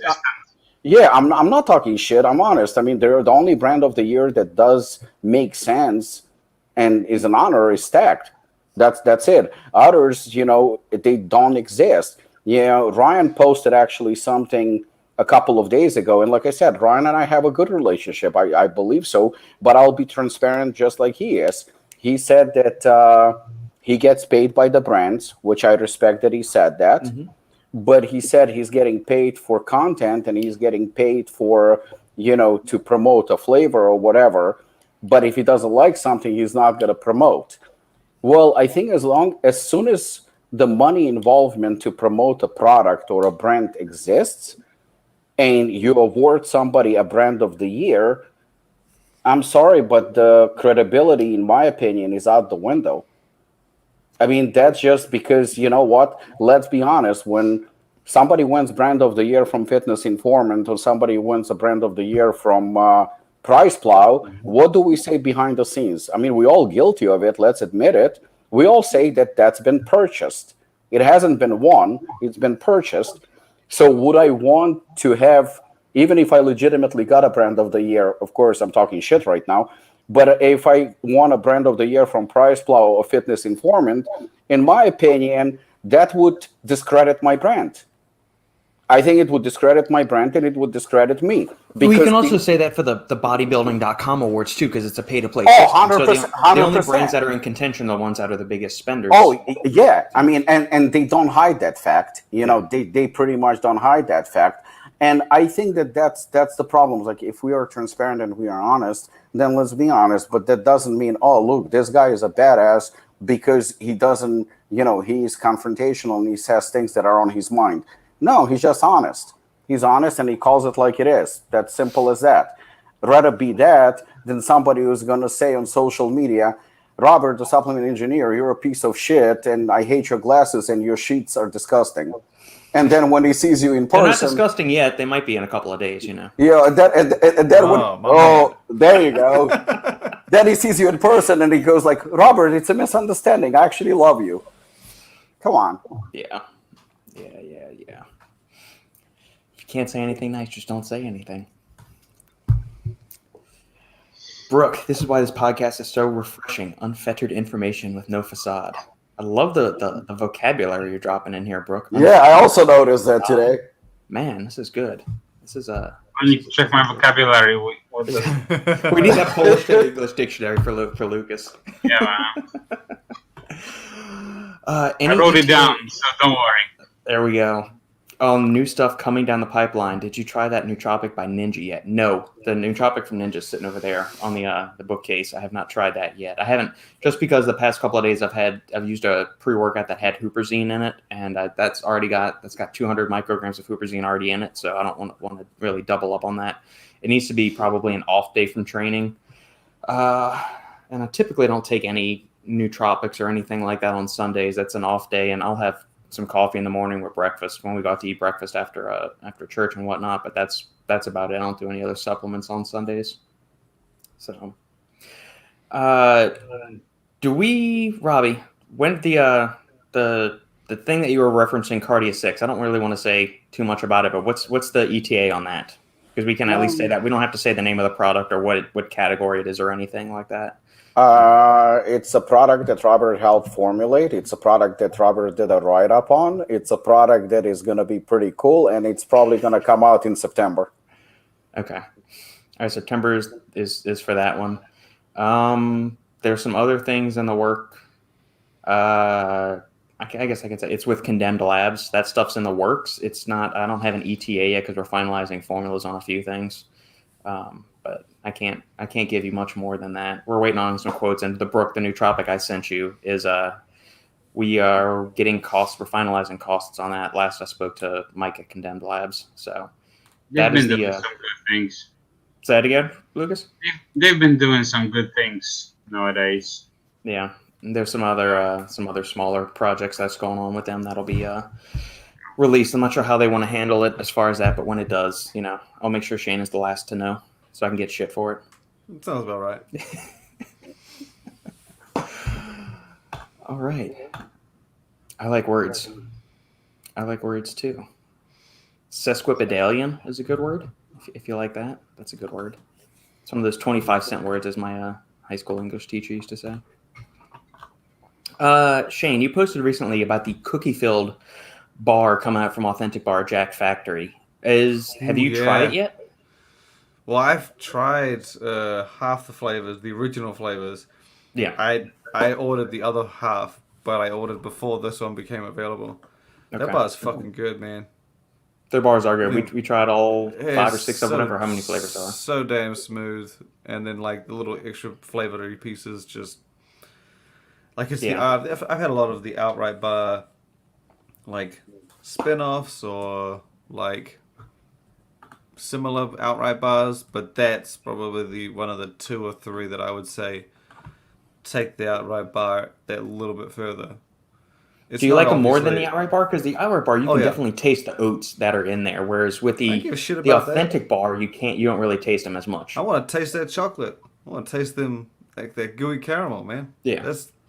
But then it's the authentic bar is a bit off what the outright bar is intended to be, that healthy whole food type thing. Correct. But I think I've always been a fan of the candy bar style shit, so the authentic bar, I guess, takes it in that direction. You've had a few that have tried, but this is probably the only one that I've had that really, in my mind, kind of just, if you don't mind a little bit of extra chocolate, then shit. Authentic bar is the step up. It's pretty damn good. Agreed. Yeah, Sandy likes those. We taste tested them with the halfling too. She devoured a couple of those over the course of the week and whatnot. So yeah, they get the. I mean, I can only do like 1 a day, and my carbs are out. So well, yeah, figured for you. It's a fucking problem. Shane, Robert.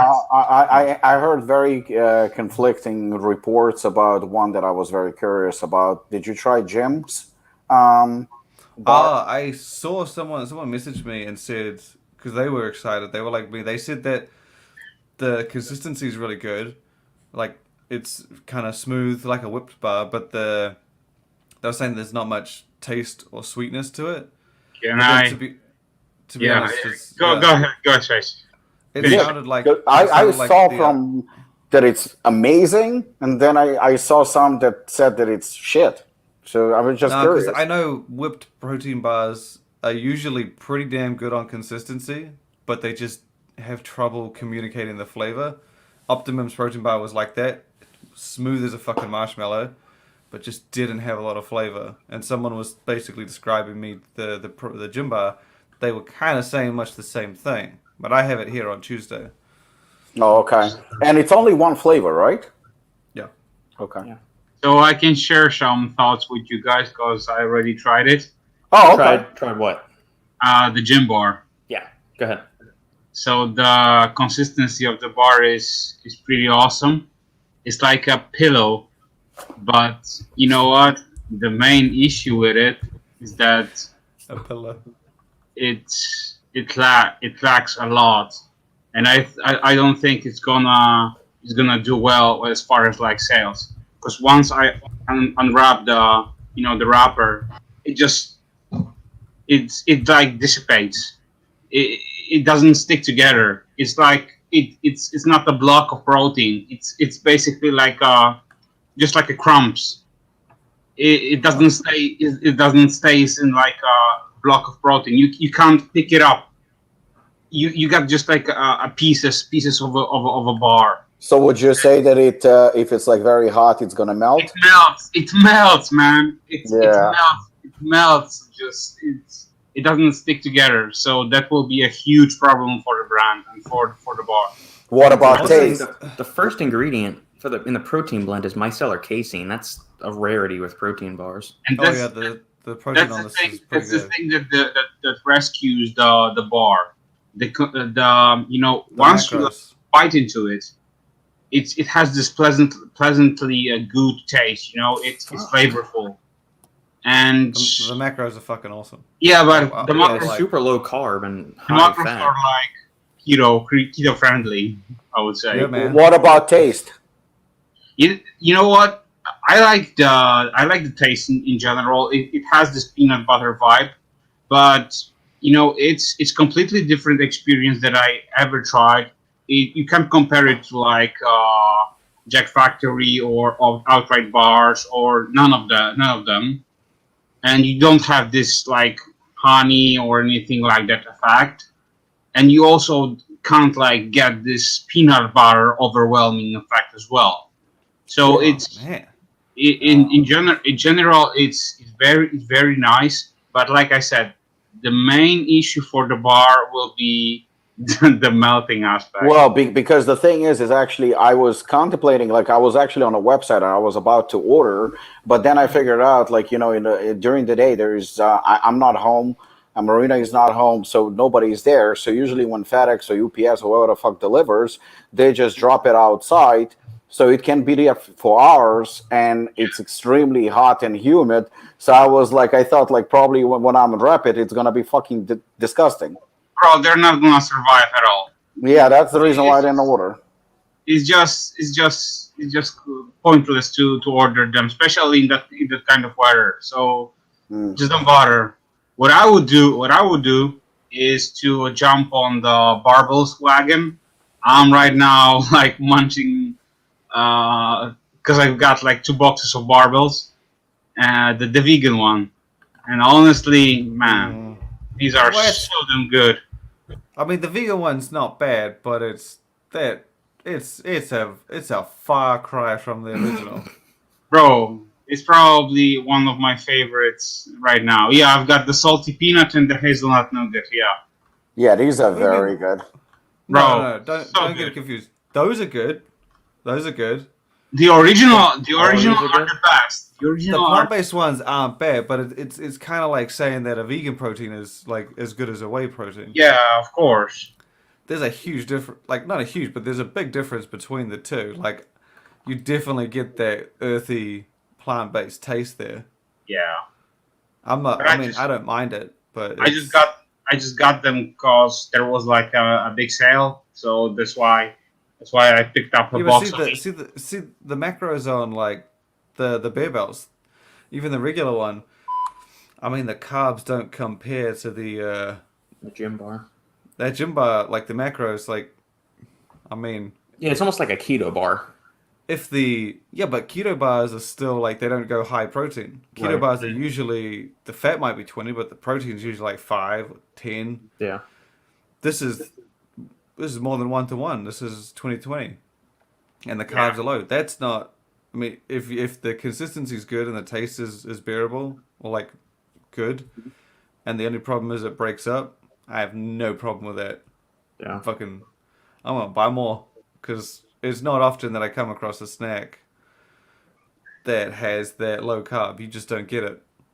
Yeah, but bro, it's just like it's not a bar. It's just like pieces of a candy bar. So that's Yeah, like M&Ms.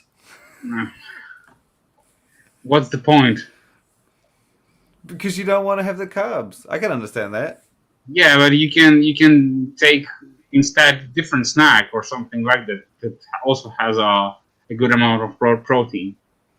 Yeah, I mean there are obviously some good snacks that are low carb, but For example, GOT7 sausage. Hell yeah, man. yeah, I'm curious as to what the fuck that actually is. Is it actually a canister of sausages? I really don't know what that is. I understand how on the package it says protein sausages, and somehow they've made a sausage that's like almost no fat, no carbs, and super high protein, but it comes in a regular can. So I'm like, are you just buying a tub of protein and it has 6 sausages? I think it's I mean, gonna be like are they preserved? dried meats, those kinds of things. Yeah, but they're making it look like it's just a straight sausage. Yeah, They're saying you have to cook it. I don't think so. I think it's No, gonna. they say throw it on the pan or the grill. That's what it says on the package. Yeah, but There's gonna be some dried ass sausages. do you remember the performance meals? Yeah, but that was sealed. This is a can. I think it's also gonna be like in a can, but the every sausage is gonna be individual sealed. I mean, I think I only think that's gonna be the main concept of that. but they don't have like a fuckload of preservatives or anything. There's No. very few ingredients in it. It's No. just like pork. Usually, if you would put it in a can, like the performance meals, they have a special shelf-stable packaging. So that it can go on on shelf for a year without being chilled. This is a sausage. this is a big sticker, and they say you can cook it. That's what I'm thinking. I'm thinking that you can cook it, or you can just like enjoy it, just like dried meat, just like a pull it jerky. out. Yeah, but it's just a big sausage. It looks kind of. I'm curious. I want to buy it just to see. Let me pull up a picture of it. It's the. I will tell you as soon as they will arrive to the warehouse.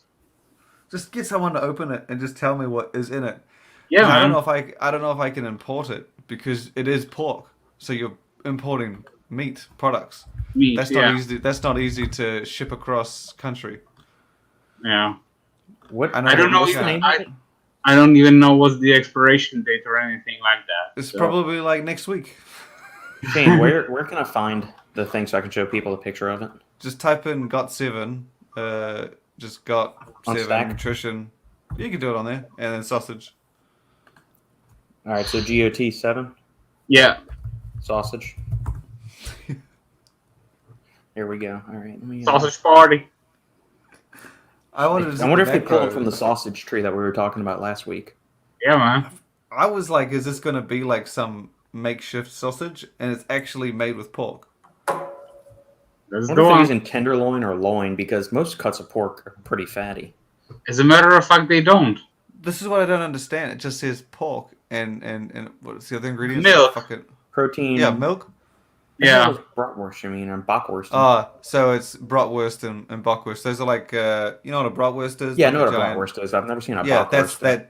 that's the bratwurst. That's that in German, and then bockwurst is apparently like a similar, but like with different herbs and Different spices. kinds. Yeah, different Yeah. herbs and different spices. Yeah. Okay.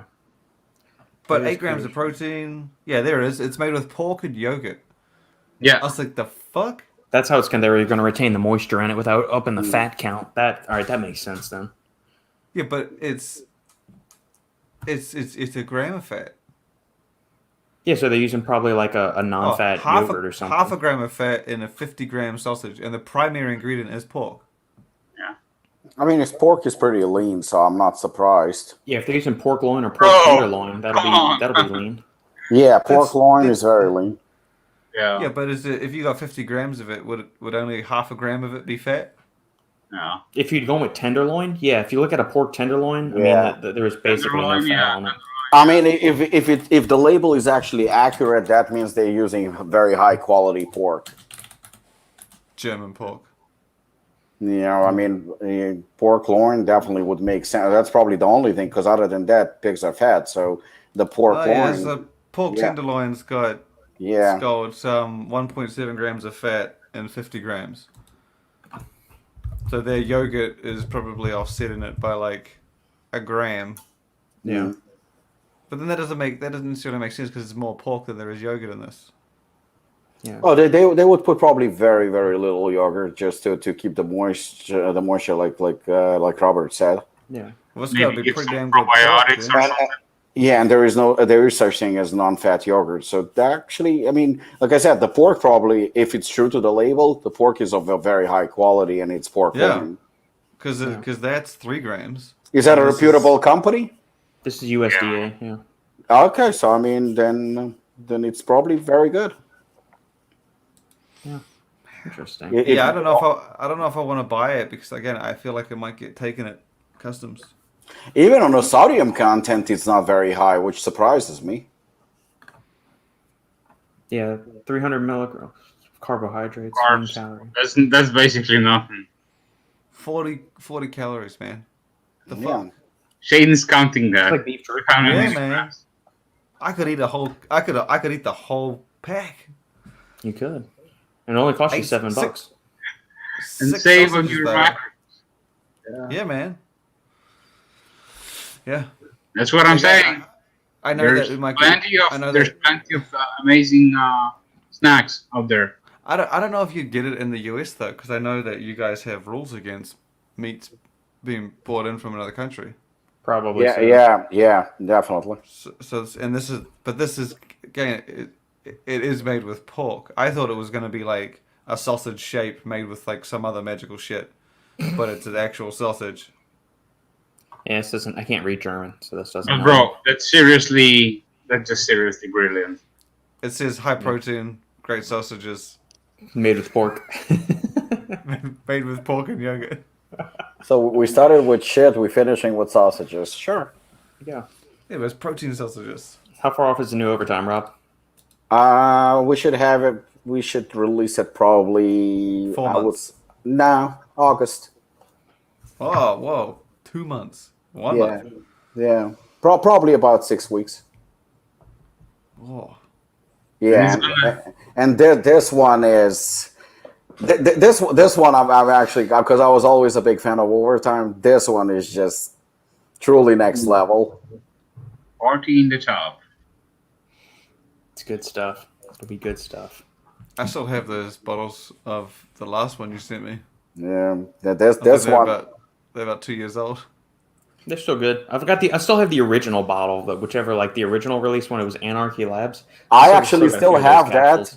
I took it. I had a bottle in my gym bag, and I was like, I looked at it. It expired like last year or something. I popped in 3 capsules. Yeah. Good to go. You feel good, yeah. I picked up the bottle and I looked at the label text, and I thought, man, every now and then I come up with some really funny shit, like the label text on that we wrote on for the thing. I thought, yeah, we kept the same one for the new one, but the label. You did? Yeah. We kept, because it's very good. People liked it, but the look is going to be different. The bottle size is going to be different. The capsule size, and everything is going to be different. And the ingredient profile is just unbelievable. With capsule products, if you wanted to use it pre-workout, how much earlier before a workout would you take it? Good question. Maybe an extra 15 minutes? Yeah. I don't know the exact time, but I would venture, since your body has to break down the capsules, or you just break open the capsules into your thing. Like you just rip apart the capsules. That's hardcore. Just break them open and just. I've done that too. I do that, but what I actually do is I'll break the capsules into bare knuckle, which he's asking there. This Do that. is So good. take your 3 or 6 capsules and then just right into your bare knuckle, shake it up, go. What's the point? That's all you need, man. That's hardcore, Lukasz. That's the point. Capsules, not hardcore. Capsules opened and broken. Or if you Hardcore. just want to do lines of overtime, Oh, like break all that's those why capsules it's on the like table, get a credit card, chop them up, and then Shane, I think like breaking the capsules equals probably to like dry scooping the pre-workout. not if you Yeah, mix it into that's your also pre-workout. hardcore. They're That's both hardcore. Do both. Break the capsules and then pour the bare knuckle into your mouth. There you go. Oh, There you go. That's a lot of powder to absorb at once. Have fun, everyone. There you go. Over here, we can just dry scoop Assassin right now. I'll just take a scoop of that and just pitch it back. I like when somebody posted today, I think in stories, posted Assassin and Assassin Scoop, and he goes, "My Assassin Scoop is bigger than your crappy protein." Yeah, it is. But, to CJ's point, that is actually my favorite combo of like the Apollon lineup of stuff. It is 3 caps of overtime stacked with a scoop of bare knuckle, or like a full serving of bare knuckle, and I'll have a cup of coffee in the morning or something. But either one of those. If you want to get, like really take it up, do overtime with bare knuckle. That's my preferred way of doing it. Chaos and overtime. There you go. We had somebody earlier ask about that. Let me go back up. We missed one question. Wheats. Hey, you guys say shotgun daily is okay? Currently halfway through my first bottle doing it. From Robbie's profit margin standpoint, yes, you should definitely use Shogun every single day and twice on Sundays.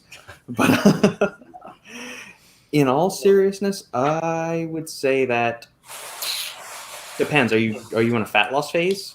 Sure, you can take it, but then after you use it for 4 to 6 weeks straight, I would probably rotate off of it. Yeah.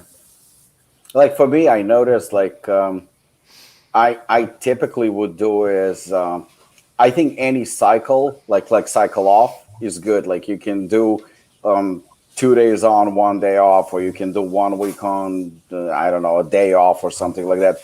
Or more conventional, like 4 to 6 weeks, and then take like a week or 2 off. No, just do 8 years on, and then take 1 week off. When you're shredded to the gills, then you just take that week off for your contest, and then you hop right back on. Life without stims. There we go. Brooke took Enduraline for a run this morning. Loved it. Wanted to say thanks again for the recommendation. Yeah, Enduraline is yes, it's a prop blend. Yes, I know. But damn it if it doesn't feel good. Energy is great on it. Mood, focus, all that good stuff. Slight thermal component. I honestly like more their non-stim version. I don't remember. Yeah, the Novaline. Yeah. Yeah. That's also pretty good one. Yeah, that confused me that he did this one as a prop blend and the other one as a fully transparent. That was a little bit confusing for me. But I took Enduraline, I think, once or twice. You definitely feel the effects. I mean, no doubt about it. I mean, it's a solid product. Just like he had that pre-workout, I forgot the name, that it was also prop blend. Limitless? Yes. I mean, Limitless was... I like that a lot, too. Yeah, that was a good product. Like I said, I'm just sometimes confused about the certain prop blends, but as a product and how it makes you feel, it was a good product. Mm. Yeah, the flavoring for Enduraline is really solid. Like they've stepped it up. I have a couple of their older flavors, Sour Dazzle and Pink Lemonade. The newest version, like their new flavoring systems that they're using are great. And this is probably my favorite of their stim blends, even though it's been tweaked slightly. It's kind of like you, Robbie. They kind of update and enhance it fairly frequently. And so the most recent iteration they have is really, really on point. And then their non-stim pump pre-workouts, Nova Pump and Nova Pump Neuro, are both top notch. Oh yeah. Are they big sellers over there, Lukasz? Is Nova Farm big over there? I know they do really well in retail over here. No, not at all. Yeah, I'm not sure how they were or not, because I remember Chris telling me that MV Pre did pretty well in Europe, but I'm not sure, or maybe it was UK that it did better. I don't really know. Maybe UK, Europe, not at all, man. Okay. It's just like for us. They had an exclusive flavor in the UK, did they not? They have a what? The Nova Farm. Their pre-workout, they had an exclusive flavor there. Yeah. I think you're right about that. It's for their MV Pre. They have an exclusive flavor.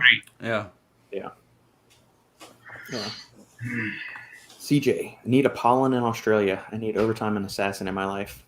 CJ, we have somebody in Australia who distributes for us.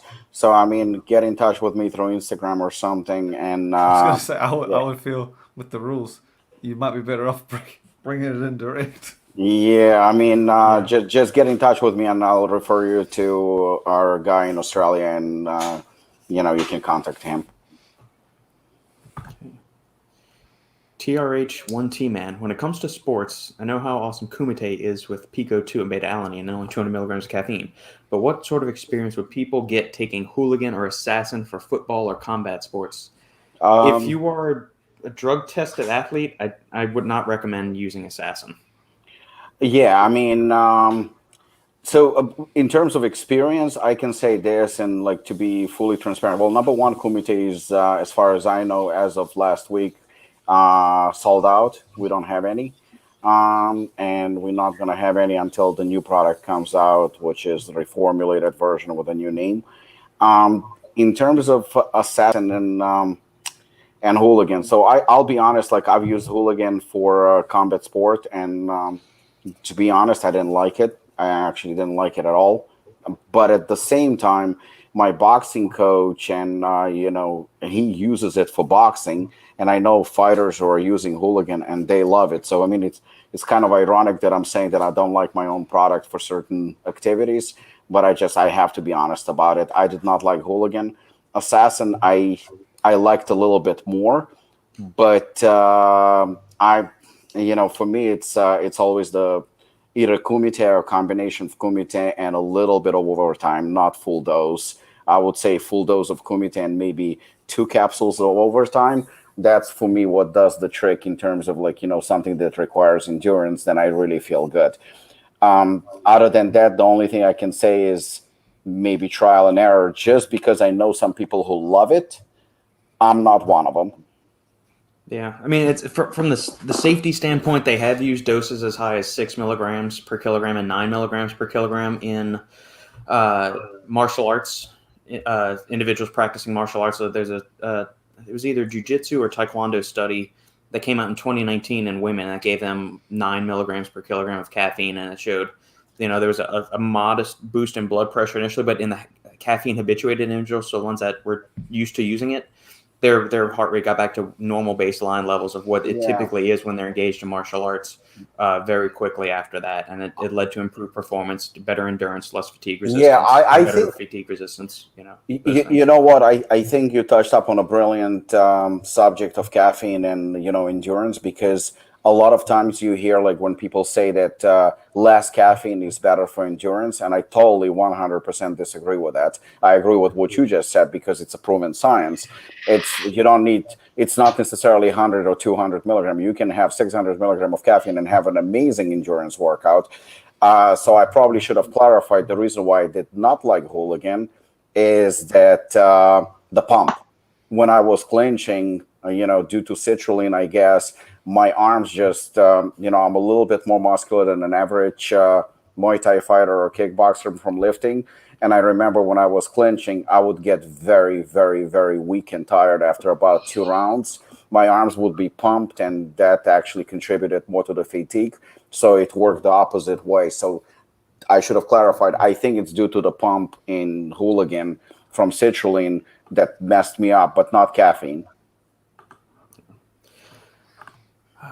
Just got 3 tubs of Metabolic Nutrition ESP Pump pre-workout, $7 each. Well, that's not a bad deal. I don't know what's in that product because it was going to expire in a month, and I've been mixing it with a Red Sky to make my own pre-workouts.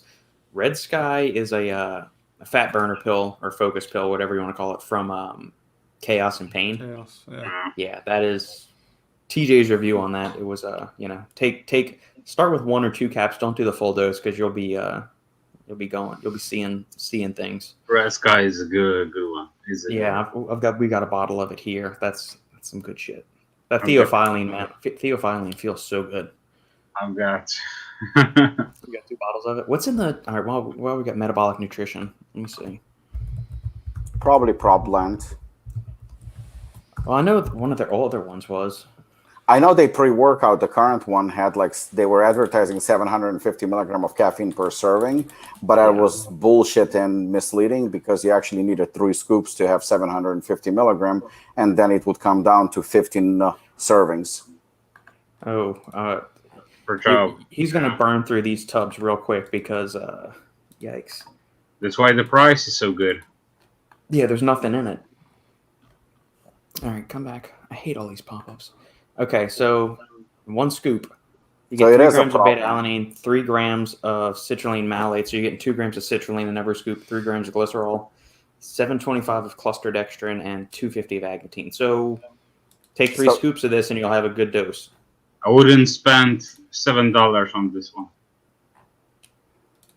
Yeah. If you take 3 scoops, you'll get 10 servings. So 10 servings for $7. Although you got to deal with 9 grams of beta-alanine at once, that'll be a pain in the ass. What's the one? Is this the new one? Yeah. See, the one I think you're looking at. This isn't the one he's talking about. I mean, this is the one on their website. Yeah, but he got his. He says it's expiring next month because I know this came out last year.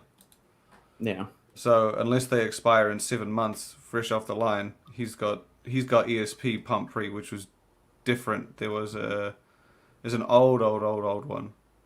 Maybe not like super old, but it's not that one you're looking at. I'm trying to think which one he might be talking about. Check this one with the blue raspberry on it.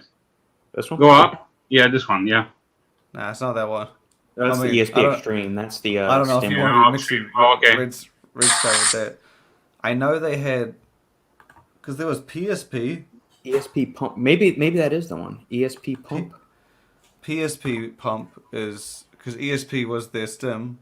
Yeah, ESP. And then that's got stims. PSP is the one that is stim free. Yeah, well, he didn't say it was. I'm mixing that with the Red Sky. Yeah, he said ESP Pump Pre-Workout. PSP is the pump pre. Either way, I think it might be that one that in dead center. Yeah. That's the only one I could think of. I know which one he talks about. Yes, I think it might be this one. Yeah. The white, two scoops isn't bad. white tub. The white tub. Yeah. Yeah, that's what this is. It's a white tub. Yeah. Yeah, his comment. His PSP. Yeah, I think it might be this one. You're right. PSP. Okay, yeah. That's the only one I could think of. But that was also quite recent. Yeah, I mean, if it's expiring, you only spent $7 on this. The 2 scoop serving is going to be more than enough. I mean, you get decent doses of everything there. Yeah, it's pretty. Although I was going to say, I remember that other one you're looking at. I remember it's meant to be their simpler, basic thing. This can't be right though. 2,000 milligrams at huperzine A. Look at that, 9,000 milligrams of choline. Yeah, that. 4 grams of citicoline. Like this is not right. None of this is right. There. That's 2 massive label errors right there. You're not getting 4,000 milligrams of citicoline. Citicoline is so absurdly prohibitively expensive. I don't know what the one on Amazon is, but the one that I have on my site is 3 grams of choline, 150 of citicoline. Yeah, I'm looking at it right now, and yeah. Yeah, the one on my site's. Yeah. I feel like maybe they got the pump mixed up with the focus. Shit, but yeah, even still, the 4,000 milligrams of huperzine, that'll kill somebody. Yeah, that's 3 milligrams, it says. Yeah, alright, let me pull it up here. What the fuck? Just go metabolic PSP, it should come up. Hi. Is that it there? There it is, yeah.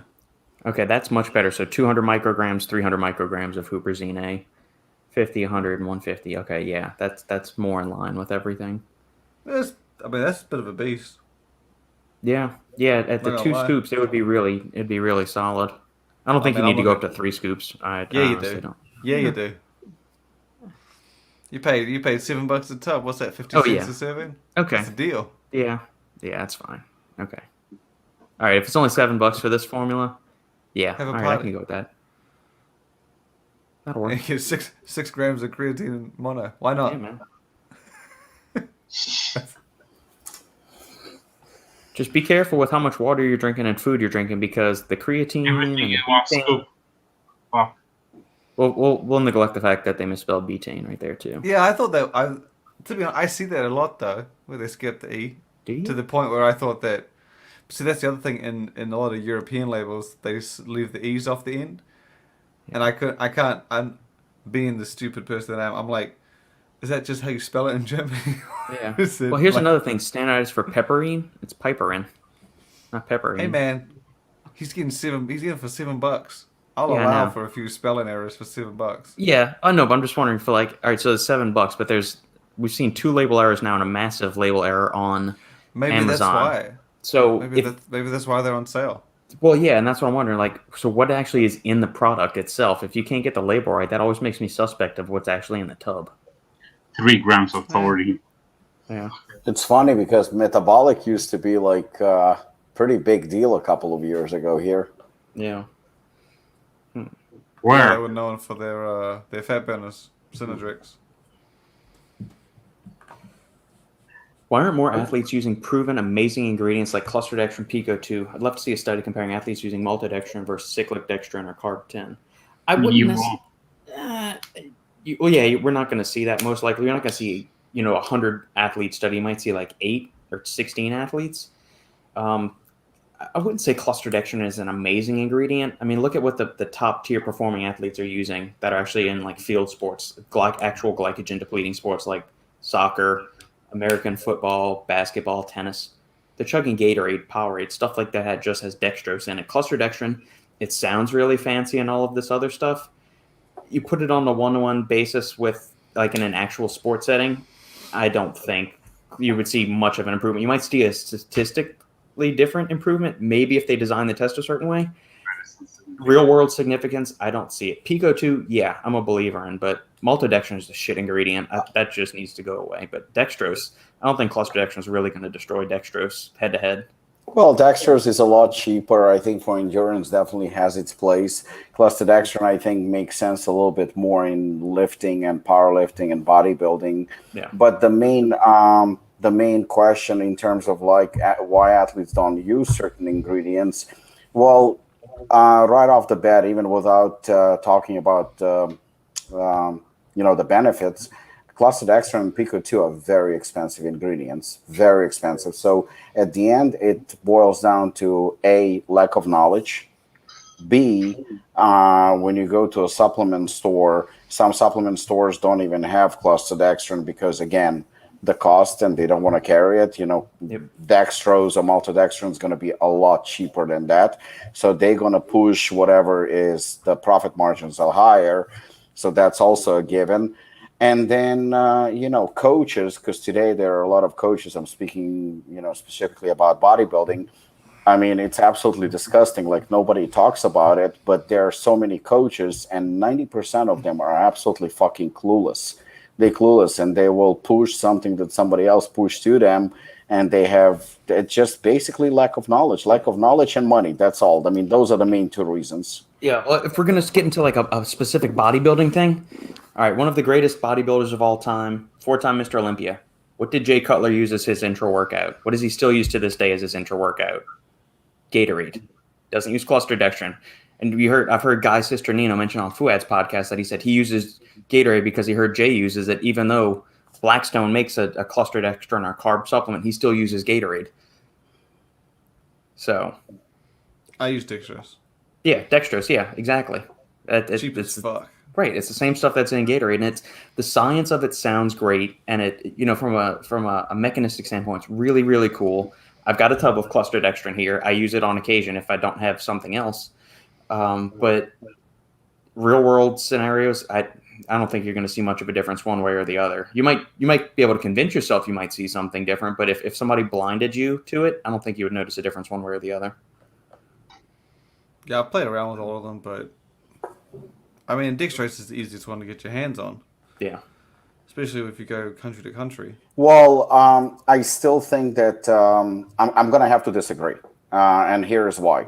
The main reason why I'm going to disagree when it comes to Gatorade, it's not because it's bad or dextrose because it's bad, but we are forgetting that Jay Cutler, Guy Cisternino, and all of those guys are using insulin. That's just it's a fact. So when it comes to insulin, it's way better to use dextrose than clostridextrin, which is a lot slower digesting and a lot lighter and stuff like that. Dextrose is immediate, so is insulin. So Well, yeah, but so is clostridextrin. That was the whole thing of clostridextrin, is that it's even faster digesting than dextrose, but it doesn't create as much of an insulin spike as dextrose does. The more sugar you have, the better it is when you're using insulin. It's pretty simple. So that's the reason why even protein shakes and stuff like that, when bodybuilders use protein shakes, I mean, those type of bodybuilders, you will see them mixing it more than often. It's apple juice, grape juice, cranberry juice, and Gatorade. But the main reason behind it is Jay Cutler is using it and Guy Sestrino is using it. It's very, very simple. Don't forget, they also share the same nutritionist, which is Chris Aceto. So the fact that they are on the same kind of type of diet, and Chris Aceto is extremely smart. I mean, when it comes to coaching, definitely the guy knows his nutrition. He's very big on carbs. Now, I know that those guys are using a lot of carbs in their diet. Why they're using a lot of carbs? I mean, not everybody is not carb sensitive, but they're using pretty. I mean, I've seen it. But at the end of the day, it all boils down to one thing only: insulin. And that's the main reason behind why they use more sugary, sweeter things. So, the same thing. Don't forget, what is Chris Aceto carbing up his athletes on? White rice? Blueberry muffins. Blueberry muffins, okay. So that should tell you. But, we can't disregard the fact that drugs are used. Yeah, in the elite bodybuilding circles, they definitely are. I'm guess in the professional athlete, like the field sports, I would think like Pico 2 definitely can have some benefit. Beta alanine probably does too. Creatine, absolutely. I think it's just a lack of knowledge on the part of it's lack of knowledge and on the sports nutritionists that are working with the teams. And money comes to play. Good supplements typically cost a lot of money. There was a bodybuilder who is also an unknown coach. That I'm not going to say who he is, but I had lunch with him in Atlantic City many years ago, and typically not a biggest fan when it comes to carbohydrates and stuff like that. But at the same time, when we had lunch, he was eating massive amounts of carbs. I mean, we're talking massive amounts of carbs. Yeah. And I was like, okay, that's a lot. And then he would run to the bathroom and quickly inject himself with insulin. And we spent like the whole weekend there because there was an event. And it was pretty much, we ate together a lot, and it was always the same procedure. I mean, even at certain popular gym in New York, you will see a lot of times bodybuilders having their food, obviously, immediately after the workout. They would sit at the counter, eat the, eat the post-workout meals, and run to the bathroom immediately. And it was, everybody knows what's going on.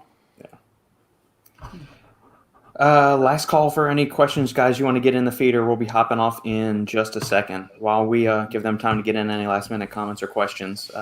Robbie, do we want to divulge anything about the new Kumite? I'm pretty sure very, very soon Shane's going to have some information. Okay. There we go. We'll leave it at that. Unlike other people actually share the information with my friends. I didn't share shit. I don't have a rebuttal for that. You share shit all the time, Lukasz. Just send stuff over. Yes. What do you mean? You send me stuff, information. You be like, check this brand out. We're doing this. Yeah. The only one who doesn't is motherfucker who's hosting the podcast. Yes. There are definitely some new ingredients in overtime. Yes, there will be some new fun additions. There will be some ingredients. There will be some. Yes, there will be. Not going to divulge. I'm going to let Robbie do that. I'll be the guy behind the curtain. I'm gonna let Shane do that. Yes, just let me do the stuff behind the curtain. I'll let the powers that be, the more savvy businessmen out there, do the hype. So, all right, my friends, I think we'll call that a wrap for today. Thank you all for hanging tough and for all the. Please share. All in due time. Will do. In due time. You don't be want to get patient. you don't want to get fans hard too soon. Well, I mean, we can say one of the ingredients is lion's mane, so they're definitely not gonna get hard. So get hard while you can. Get it until all the lion's mane comes crashing down, man. All right, gentlemen. Thank you for your time. For the listeners tuning in, thank you for hanging with us for this 2-hour plus podcast. We appreciate it. If you're catching us on the replay, if you have any questions or issues you'd like us to tackle on a future episode, drop them in the comments below or shoot me an email to supplementengineer@gmail.com or hit up Shane, Robbie, or Lukasz on their preferred platforms where you can find them active. I guess we've never actually done that. Shane, if people want to get in touch with you, what is the best way to get in touch with you? Go to Instagram /Apollon Nutrition. Oh shit! And you can direct DM there. Okay, Lukasz. What Shane said. Oh fuck! And then Robbie. Go to I guess same shit. Yeah. All right. Well, with that, then thank you all for watching. Make sure to like, comment, subscribe. If you listen to this on iTunes, Google Play, or any other podcast cruising platform, consider giving us a 5-star review. That helps us climb up in the almighty algorithm that dictates anything and everything to which we are exposed. And thank you, gentlemen. Thank you to the viewers. Thank and you. we'll catch you next time on the Final Scoop. Thank you. Thank you.